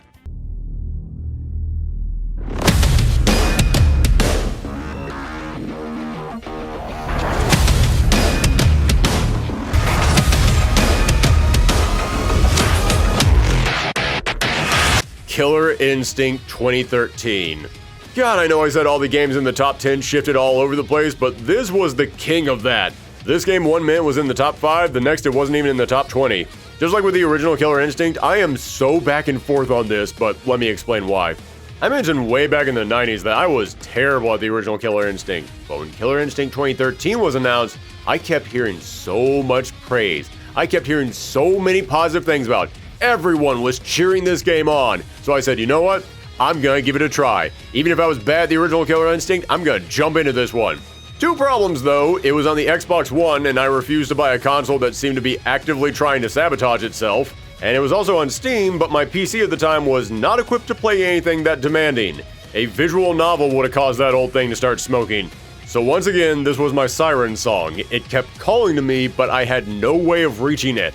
But when the Xbox Series S came out, I picked one up, finally bought Killer Instinct, and after 7 years of people continuously hyping this game up, it was still greater than I possibly could have imagined. Every single hit had so much impact to it that it instantly gave me that cool factor. Combos linked together so smoothly that it made me feel like I was doing something amazing, even when I knew I had no idea what I was doing. And the ultra combo finishers, the screaming announcer, the stage finishers, every single thing they put into this combat was designed to make you feel like a badass. To this day, after playing it for so many hours, I know darn well I can't play this game for squat. Anyone with even a modicum of knowledge of this game could destroy me. But I don't care because this game makes me feel like everything I do is the coolest thing in the world. And it was jam-packed with so many new characters that I had never seen before, but they each had such great designs and mountains of lore behind them that I instantly got interested in them. I went from knowing next to nothing about Killer Instinct to having several brand new favorite characters. I mean, Hisako? Forget it. As a fan of spooky characters in fighting games, it was over the moment she arrived. And the single-player content is through the roof. They gave you story modes for every single character in the first 2 seasons, and it's kind of a shame that they didn't get to finish that with all the characters. And these story modes had alternate endings depending on how you played the game. That's genius, and it makes me mad more fighting games haven't tried to copy that. And then they threw in a big roguelike mode that almost guaranteed you will never run out of stuff to do in this game. Every single thing about this fighting game felt like it was made by fighting game fans who wanted to make the greatest fighting game they possibly could. The only reason this is not higher on this list is because just like with BlazBlue Central Fiction and KOF 13 and so many other games on this list, I got into it too late. The online player base had dried up except for the toppest of top-tier players, and yeah, I was not going to learn to swim by being thrown into that pool. I do still feel like I can put it in my top 10 though, simply because, as I said, the single-player content in this game is nearly endless. So I did get a ton of variety out of the game by just going back to it and doing those modes over and over and over again. But still, damn, I hate that I missed out on playing against other people online with this thing, and I wish we could get a revival. Oh yeah, and we should also mention the soundtrack. Just wall-to-wall bangers. My second favorite fighting game soundtrack ever. Which raises the question, so what's my favorite fighting game soundtrack? Well, that would be at number 7.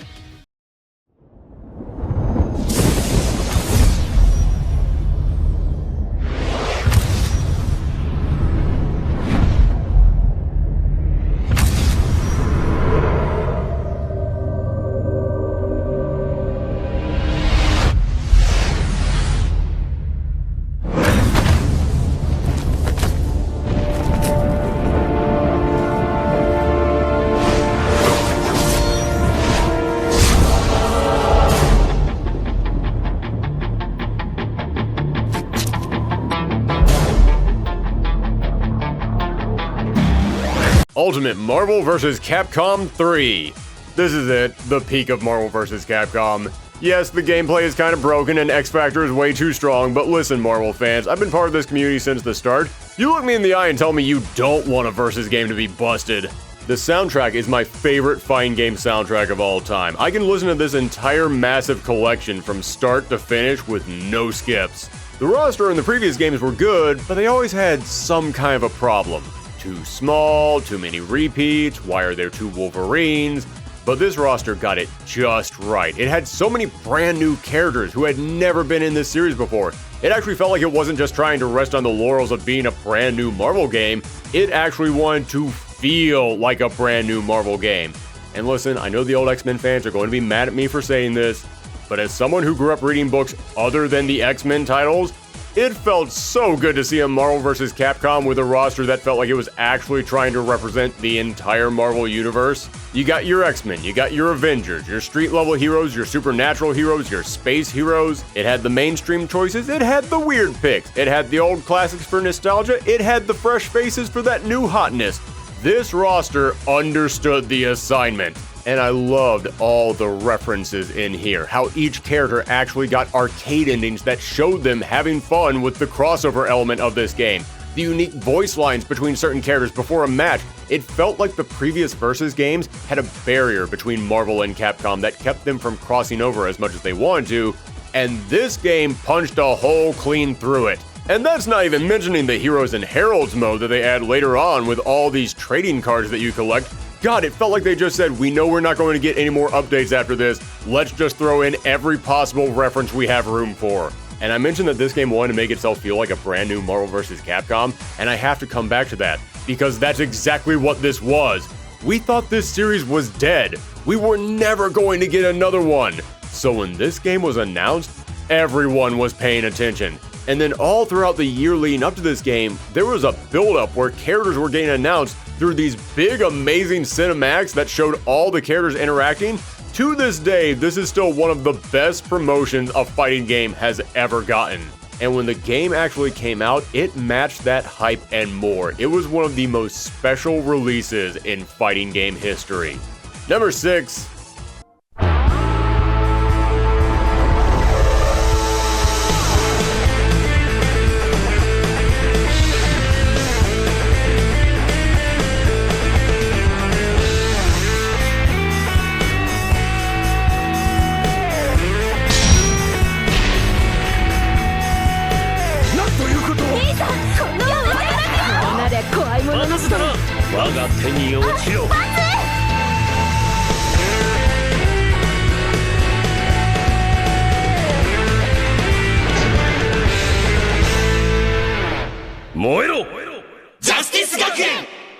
Project Justice.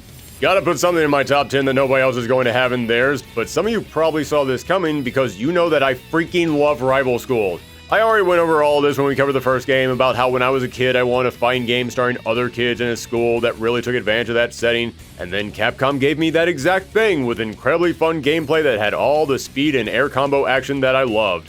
But then we got the sequel, Project Justice, and this took everything that I loved from the first Rival Schools and cranked it up to 11. So many new characters, each one fun and memorable, including Ron Hibiki, who would go on to be a brand new favorite of mine. I mean, don't get me wrong, nobody was topping Akira Kazama, but I was the photographer for my high school newspaper, so when they introduced Ron Hibiki, a fighter who was, get this, the photographer for her high school newspaper who fought with her camera, I thought it had to be a fever dream. No way did Capcom A, make a fighting game with the exact premise I always wanted, and then B, introduced a character who was made just for me. The graphics were a massive leap in quality. I love the original game, but oof, those graphics do not hold up. But this game actually still looks good to me. And the combat could now handle things that Rival Schools couldn't even dream of. You could finally have both your teammates come out as an assist in the same match. And you could call all 3 of your party members out to do a big team super, and these blew my mind back in the day. There were no supers out there that looked quite as good as this. And I love the defensive technique where if you get hit with an assist, you can call out one of your party members to try and stop the assist, but you only have a limited amount of time to do it. That created such incredibly tense moments. And the story mode in here, this was so ahead of its time. Giving each school their own story mode that had full comic panel animations to tell the plot was really impressive on its own, but then giving them splitting pathways that changed depending on your gameplay that allowed you to unlock secret characters created so much replay value. If you want to know how much I love this game, this is true. When the Capcom Fighting Collection Volume 2 was announced with Project Justice inside of it, I skipped that Nintendo Direct. Yeah, I didn't watch it. And suddenly, out of nowhere, my phone just started blowing up with people screaming at me, "Dude, you got your wish!" You know a game is important to you when it gets announced to return and people just start shining your own personalized bat signal in the sky.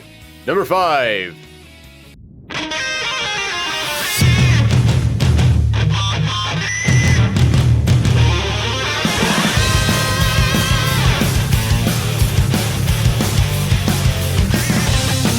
Dragon Ball FighterZ. Yes, folks, after counting down all these games, my favorite Marvel vs. Capcom game is the one without Marvel or Capcom. Yeah, let's get this out of the way right here at the top. I already mentioned it before, but I grew up loving Dragon Ball Z, so I ain't even going to try and pretend like this entry doesn't have some nostalgia behind it. Especially considering that this game perfectly captures the look of Dragon Ball. It finally feels like we're controlling the characters from the anime. And that's not just the graphics or the art style. All the little bits of animation and all their moves is just gorgeous. There are so many quick poses characters will make that are direct references to the show. There is so much attention to detail that you'll probably miss it because of how fast this game moves.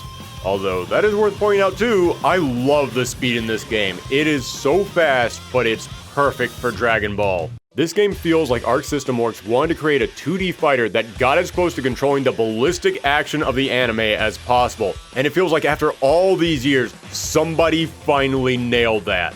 The super dashes, the teleports, the fact that you don't have a throw in this game. Instead, you just slide forward and do a quick barrage of punches that send the opponent flying. Everything in here feels like how you would fight in Dragon Ball. Hell, they even went one step further and gave you dramatic finishes, where if you have a specific character fight on a specific stage, then you could finish the match with a big cinematic taken right out of the show. And I don't care what the franchise is, from this point forward, if you're making a fighting game based on an established property, you need this in your game now. That's just the new rule.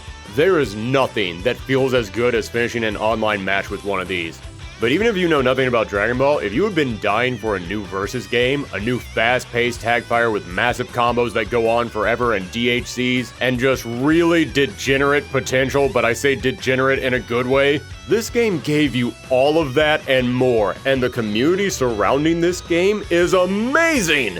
This game came out when all the new fighting games weren't exactly lighting a fire under anyone at the moment, and then Fighters comes along. And so many new creators and videos with these big communal feelings and genuine enthusiasm started popping up, just causing this new player base to erupt in a way that few other games can pull off. And all of that would have gotten this game up to the top 10.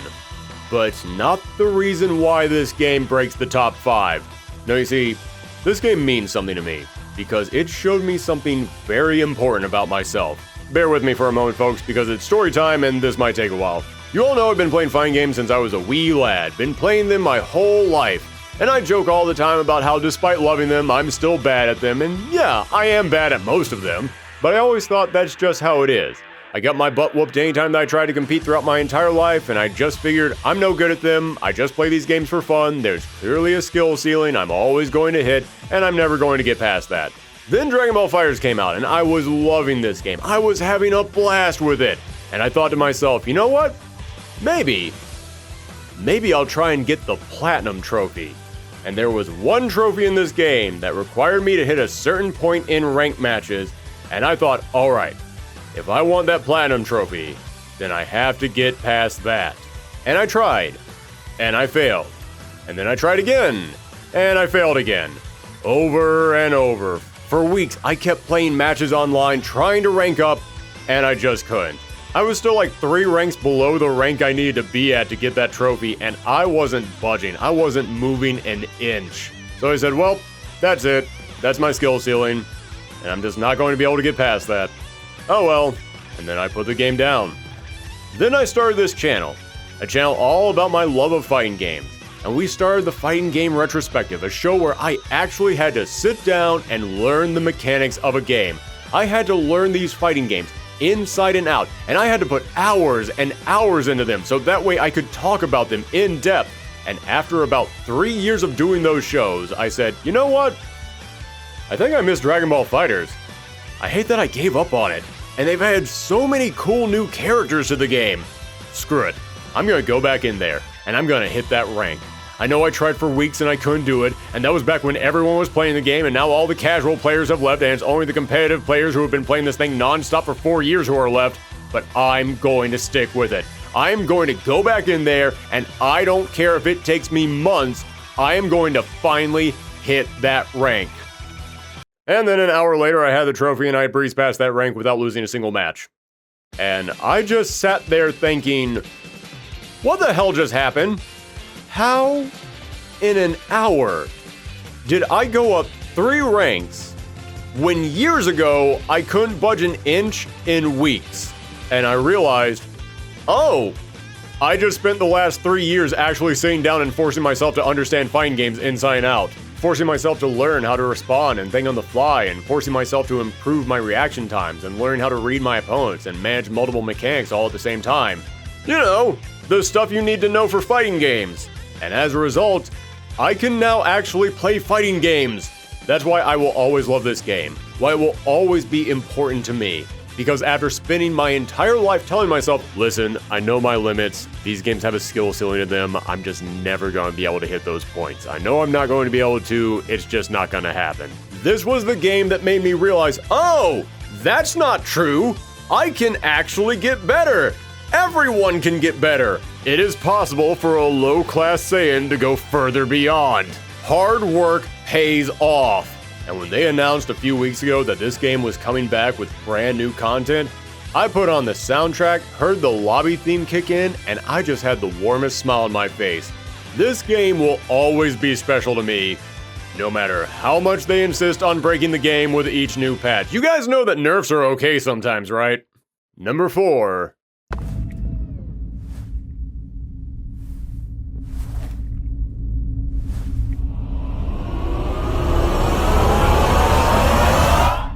Super Smash Bros. Ultimate. I love crossover games, should be obvious by now, and this is the most crossover game of all time. And it's not just because of the whole Everyone Is Here theme that was the biggest mic drop of any modern day fighting game announcement at the time. Although I should point out, you might have noticed I put every other Smash Bros on this list except for Smash Bros for the Wii U. Yeah, that's because there was no reason to. This game came out and with that single announcement, they erased that game from existence. And it's not just because of all the new characters that they add, although I have to say about 90% of the new characters added were total bangers. Perfect choices to complement this already massive roster. And it's not just because of all the new guest characters, although I will say it felt like Sakurai had a checklist of every criteria he could hit with those guest characters, and he chose the perfect additions for each of them to make sure that everyone got at least somebody that would make them happy. I mean, hell, I said earlier I'm a massive Persona fan. The moment they announced Joker for this game, I started to tear up. And the fact that I'm sure so many of you watching this right now got at least one announcement for this game that gave you a similar reaction is magical. No, none of that is why I'm saying this is the greatest crossover game in history, because anyone with a fat enough wallet can just buy up characters and slap them in a game. I mean, hell, Fortnite technically has more characters in it than any other video game could possibly hope to match, but you'll never catch me calling that a great crossover game. And that's because what Super Smash Bros. Ultimate has that is so necessary for a good crossover is heart. Every character has so many details in their animations that feel like they were designed by people who knew them inside and out. Each character got special arcade ladders with themes around them that was made to reflect these characters' histories and their individual games. Luigi fighting spooky monster-themed characters to be a reference to the running joke about him being afraid all the time. Terry Bogard going up against pre-established three-person teams like it's KOF. Joker challenging shadowy characters, and then after he defeats them, he gets to use them as assist in the next battle like he just recruited them as personas. It is nothing short of genius how they made each of these arcade ladders work. And the fact that so many of these arcade ladders ended with special boss fights was just the cherry on top. These bosses are just as cool as the actual playable characters. Simon Belmont being in Smash is great, but Simon Belmont being in Smash and having a special fight against Dracula? You are now cooking on a level not previously thought possible. And then the spirits? Everyone saw these spirits and said, oh, you couldn't make trophies this time, so now we just get a bunch of PNGs of the characters. But then you jumped into the game, and you went to challenge a spirit, and you saw that out of these hundreds and hundreds of spirits, every single one of them had a unique fight using the resources already in the game so that the fight would pay tribute to what the spirit was. I cannot imagine how hard these devs had to think about all of this to make that work. I can't tell you how many times I challenged a spirit, saw what the theme was, and my jaw dropped as I realized how this weird collection of assets actually made a perfect tribute to even the most obscure of characters. And then there's all the assist trophies and the items and the stages and the music, which wasn't just a collection of tracks from other games. So many tracks are brand new renditions of these songs, with many of them being my favorite version of them. But beyond all that, just think about those reveals. Think about how every single month there was some brand new trailer that all of us sat down and collectively watched and freaked out about together. I cannot tell you of another fighting game that united players around the world like this game did over and over and over again, and I don't know if we're ever going to see something like that again. This was truly a once-in-a-lifetime experience. Super Smash Bros. Ultimate isn't just a crossover game, This is Video Games The Game, made by people who love the hell out of this entire medium. And now, we have finally reached the top 3. And this... Okay, I know I have said that this whole list was tough and I kept moving stuff up and down at the last minute, but nowhere is that more true than with these top 3. Depending on what day of the week it is, every single one of these games could be my number 1. But if I had to put these games in some kind of an order, this is how it would go. At number 3...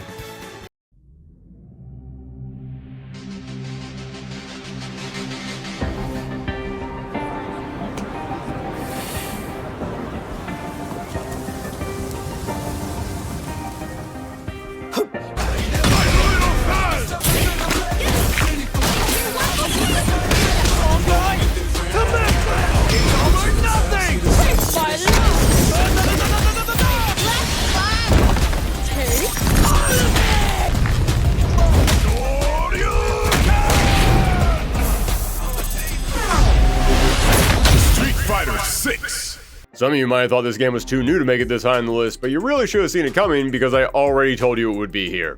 Remember at the end of our Street Fighter retrospective? And speaking personally, one of my favorite fighting games of all time. No kidding, this is easily in my top 5 favorite fighting games ever. Yep, that's how I felt at the start of the year, and it hasn't changed since then. Street Fighter is possibly my favorite fighting game franchise, and after being so disillusioned with Street Fighter V, I seriously thought, you know, maybe Street Fighter just isn't for me anymore. Maybe my tastes have changed, maybe we've gone our separate ways, maybe I'm just not really into Street Fighter like I used to be. And then Street Fighter 6 came out, and I cannot imagine a game hitting a bigger home run than this. It looks amazing. The new cast of characters is the best collection of new characters since Street Fighter 3. World Tour is a treat for longtime Street Fighter fans and one of the most ambitious single-player modes in any fighting game ever, as well as being the perfect training mode for brand new players who want to play a video game instead of sitting in a white grid and doing the exact same combo over and over again. The Battle Hub is easily my favorite lobby in any fighting game ever. But above all else, more important than all of that together, the combat is my favorite in any Street Fighter and might be a contender for my favorite in any fighting game, period. The drive system is such a good mechanic, I can't picture Street Fighter after this without bringing that back. The number of defensive and offensive options it gives you is incredible. It takes every mechanic from the history of this franchise and found a way to make them all work together. Some people say it's overpowered or the drive rushes are too good, and I repeat what I said about the Marvel games. The best fighting games always have something busted. And I started this whole list off by saying I think it's impossible to rank the objectively best fighting games of all time because everyone is going to have their own rhythm, their own pace and speed when it comes to combat, and because of that, different fighting games are just going to sync up with different people. Well, within days of playing Street Fighter 6, I realized, oh my god, this is my rhythm. This combat syncs up with my own timing and pacing better than any modern fighting game I've played. It's fast, but not too fast. It's aggressive, but not too aggressive. It's just right. This is my Goldilocks game. And I think that's because, again, the drive system lets me decide how I want to play each character. With several other games on this list, I mentioned that I love them because they made me want to take each character into arcade mode. This is the only fighting game I have ever played where I want to take each character online. Normally, I find my main, and I stick with them, and then maybe I'll try out a handful of other characters. But the way each character felt, and more importantly, the way the online is structured specifically to make you want to keep playing with the individual ranks and the rank streak bonuses, it made me want to get a character to platinum where the rank streak bonus would end. Then I would learn the next character, get them to platinum, and repeat. On and on and on. After Street Fighter V, where I spent 7 years saying, will this be the character that I want to take online, and the answer was always no, to now go to Street Fighter 6, where the answer is always yes, is phenomenal. And it is amazing to me that this late into my fighting game playing life, I can still find a brand new game out there that can get me that hooked. Listen, I literally did a 3-hour-long video on Street Fighter 6, and it didn't need to be that long. I could easily have cut some stuff out of there.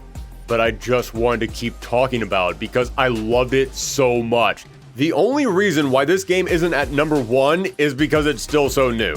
It's not even 3 years old at this point. Most of the other games in the top 10 are over a decade. So there is that part of me that says, yeah, but what if you get tired of it one day? What if this is still just a really long honeymoon phase? So yes, I'm laying cooler heads prevail on this one and putting it at number 3. But if in 5 or 10 years I decide to revisit this list, we'll stop and see where it is then. I got a pretty good feeling it's going to hold up okay. Number 2.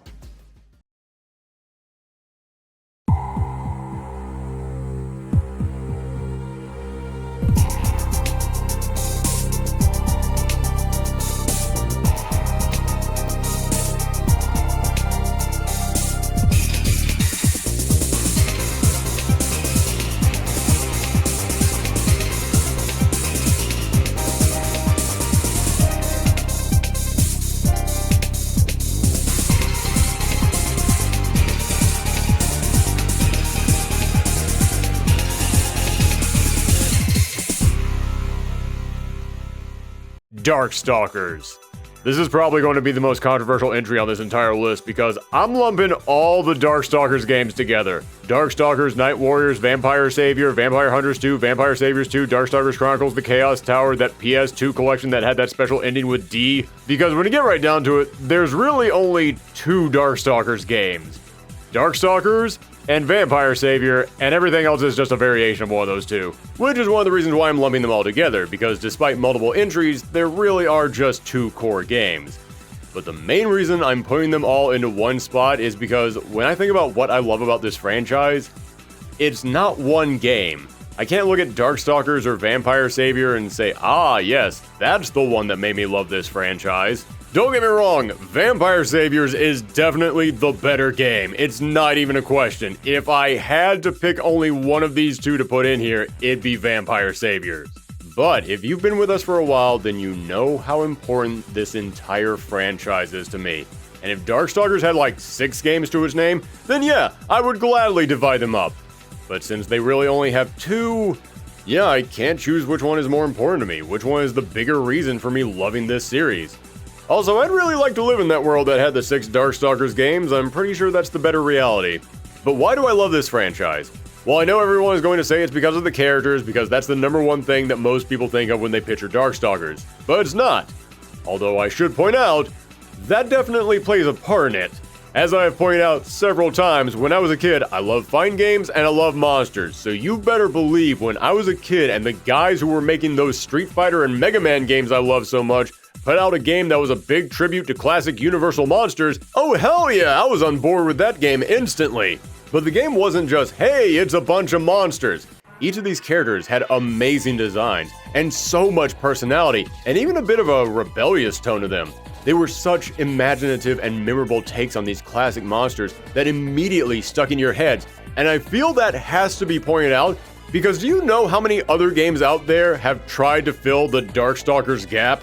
Do you know how many other games have tried to make a classic monsters fighting game? And how many of those did you see on this list? I didn't see Omen of Sorrow anywhere, did you? And it's because nobody else really gets it. You can't just put monsters in a fighting game and call it a day. They have to have a personality, and a personality that appeals to all the weirdos out there like me that want a monster fighting game. And to this day, we still see so many people doing fan art and cosplays of these characters. I would be willing to say that we see more fan art for Darkstalkers today than we did all throughout the previous 3 decades combined. For characters from a game that's been dead for 25 years to still get this much fan art is unheard of. We just got a brand new Tekken and a brand new Mortal Kombat just 2 years ago, and this game, which hasn't gotten a new installment since before most of you were born, still gets more fan art than both of those games combined. Something about these characters just stick with people. And then we get to the animations. These games were gorgeously animated. Go frame by frame, and it is stunning what they were able to do in a game that was made back in the 90s. They decided to take these big, vicious, monstrous creatures of the night and then animate them like they're cartoon characters. And I mean that literally. They decided to study Hanna-Barbera cartoons to get an idea of how to animate them, and these games would not be what they are without that. They had so many different characters, and they had to find a shared tone to bring them all together, and this was a brilliant idea. Because when I think about what I love about this cast, it isn't that they're dark and gloomy and serious and morbid and scary. No, it's how totally bonkers and goofy they are. Having your eyes bug out when you get hit by an attack, getting your body scorched like Daffy Duck when you catch fire, supers where you turn your opponent into a basketball or into some tiny little goblin or whatever the hell they're doing in Midnight Bliss. No other sprite-based game at this time was doing anything like this. But beyond the characters and the attitude and the animations and the art style, we have to talk about the gameplay, because that is such a big part of why these games got this high on the list. Throughout this entire list, all 98 other games so far, what did I keep saying was one of the most important things to me about a game? The combat in here is so quick. Know how to make mobility feel good. The mobility in this game is great. The speed, how much you can maneuver around in combat. The mobility was perfect. Best in the entire franchise. The speed and the agility of the combat. I have been a broken record talking about how speed and mobility are one of the main things that I judge fighting games on. So why am I so obsessed with that in particular? Because when I was a kid and I picked up Darkstalkers for the first time, it wasn't like anything else I had played. It was so much faster. Being able to block in the air created this whole new dynamic that encouraged aggression and going in on the opponent. The target combos made the gameplay so much quicker. And then we get to Vampire Savior, where they take that speed and ramp it through the freaking roof. And from there, I just couldn't go back. That's why I can't split these games up. Because yes, I love the characters and the animations, and that's the same throughout this entire series. But the actual gameplay, while being different between Darkstalkers 1 and Vampire Savior, both still focus so much on a level of speed and agility that I hadn't seen before. And the 1-2 punch of these two games molded my perception of fighting games from that point forward. The Darkstalkers franchise as a whole has to be at the number 2 spot on my list, because this series defined what I would come to love about fighting games for the rest of my life. And now, at long last, my number 1 fighting game of all time.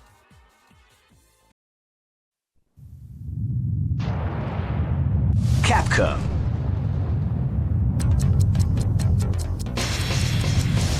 This is the tournament for the new millennium. You'll experience the most exciting battle in history. Let's get ready to battle. Feel the intensity when power and technique collide. Crush the competition. A battle beyond your imagination. Let the martial arts madness begin. 2001 is the year we make contact. Welcome to the revolution. Capcom versus SNK 2. Mark of the Millennium 2001. This game hits every single checkmark for me that we have talked about throughout this entire show. Roster, stunning, one of the biggest of all time. Yes, I know people complain that it's just fighting game characters, mostly Street Fighter on the Capcom side, but I'm cool with that because to me, Capcom vs SNK should be a celebration of the rivalry between these two studios. And what were they rivals in? Fighting games. Nobody was out here comparing Resident Evil and Metal Slug. They were comparing Street Fighter and King of Fighters. I'm cool with this. The soundtrack, top tier. I already said my number 1 and number 2 soundtracks. Guess what my number 3 is? Right here. Everybody talks about True Love We're Making, but you guys are sleeping on the rest of this soundtrack. Every single track is a banger. Graphics, amazing sprite work. Yes, a ton of them are recycled from the alpha games, but all the new ones look great. Presentation, I have so much love for the art style of the yellow squares flying around and the whole game shaped like a news broadcast, and that announcer is one of the best fighting game announcers ever. The crossover element, for a straight up meat and potatoes fighting game with no real unique modes and no arcade endings, this still goes all in. The special interactions between certain characters is so charming. I've mentioned this several times, but this was the game that really introduced me to the world of SNK, and these intros made me want to know more about these characters. The combat? I do not know a single thing that I am doing in this game. This was always a game that I played for fun, not for glory. But I do not care. It feels amazing. Even just landing a single hit feels like it's got such heft and impact behind it. And the speed and mobility, I'm running out of ways to say perfect. Just moving in this game feels smoother than in almost any other game from this time period. And I've talked about how much I enjoy gameplay that gives you expression, that lets each player show off their own style, and the groove system and the ratio system are literally that. 18 people can choose the exact same character, and they're all going to be completely different before each player even puts their hands on the controller. Are the groove systems balanced? No, not at all. Do I care? Absolutely not. I still love messing around with different characters and different grooves. Secrets and unlockables? Shin Akuma and Omega Rugal are the best secret final bosses in fighting game history. I will die on that hill, and I will probably die up there because I was killed by Shin Akuma and Omega Rugal, because holy crap, those are some hard-ass final bosses. But they're hard in the exact way that a secret final boss should be. And lastly, nostalgia. I've told this story before, but when I got to college, I found a group of friends who wanted to come over and play fighting games each week. So I started looking around for brand new games for us to try, and I went to the game store, looked around the discount bin for the cheapest used fighting game I could find, got a copy of this for the GameCube, knowing nothing about it, and this became our new obsession. We met up constantly to play this. Other people who didn't even play fighting games started popping their heads into the dorm to watch us play because that funky music and awesome cast of characters got people to come from all over. We started looking up moves on GameFAQs so that way we could see every single character's super. We started trying out every different combination of characters. And the first time that we saw lightning on the end screen and got that Akuma and Rugal cutscene, we lost our freaking mind. A genuine amazing surprise that hadn't been spoiled for any of us.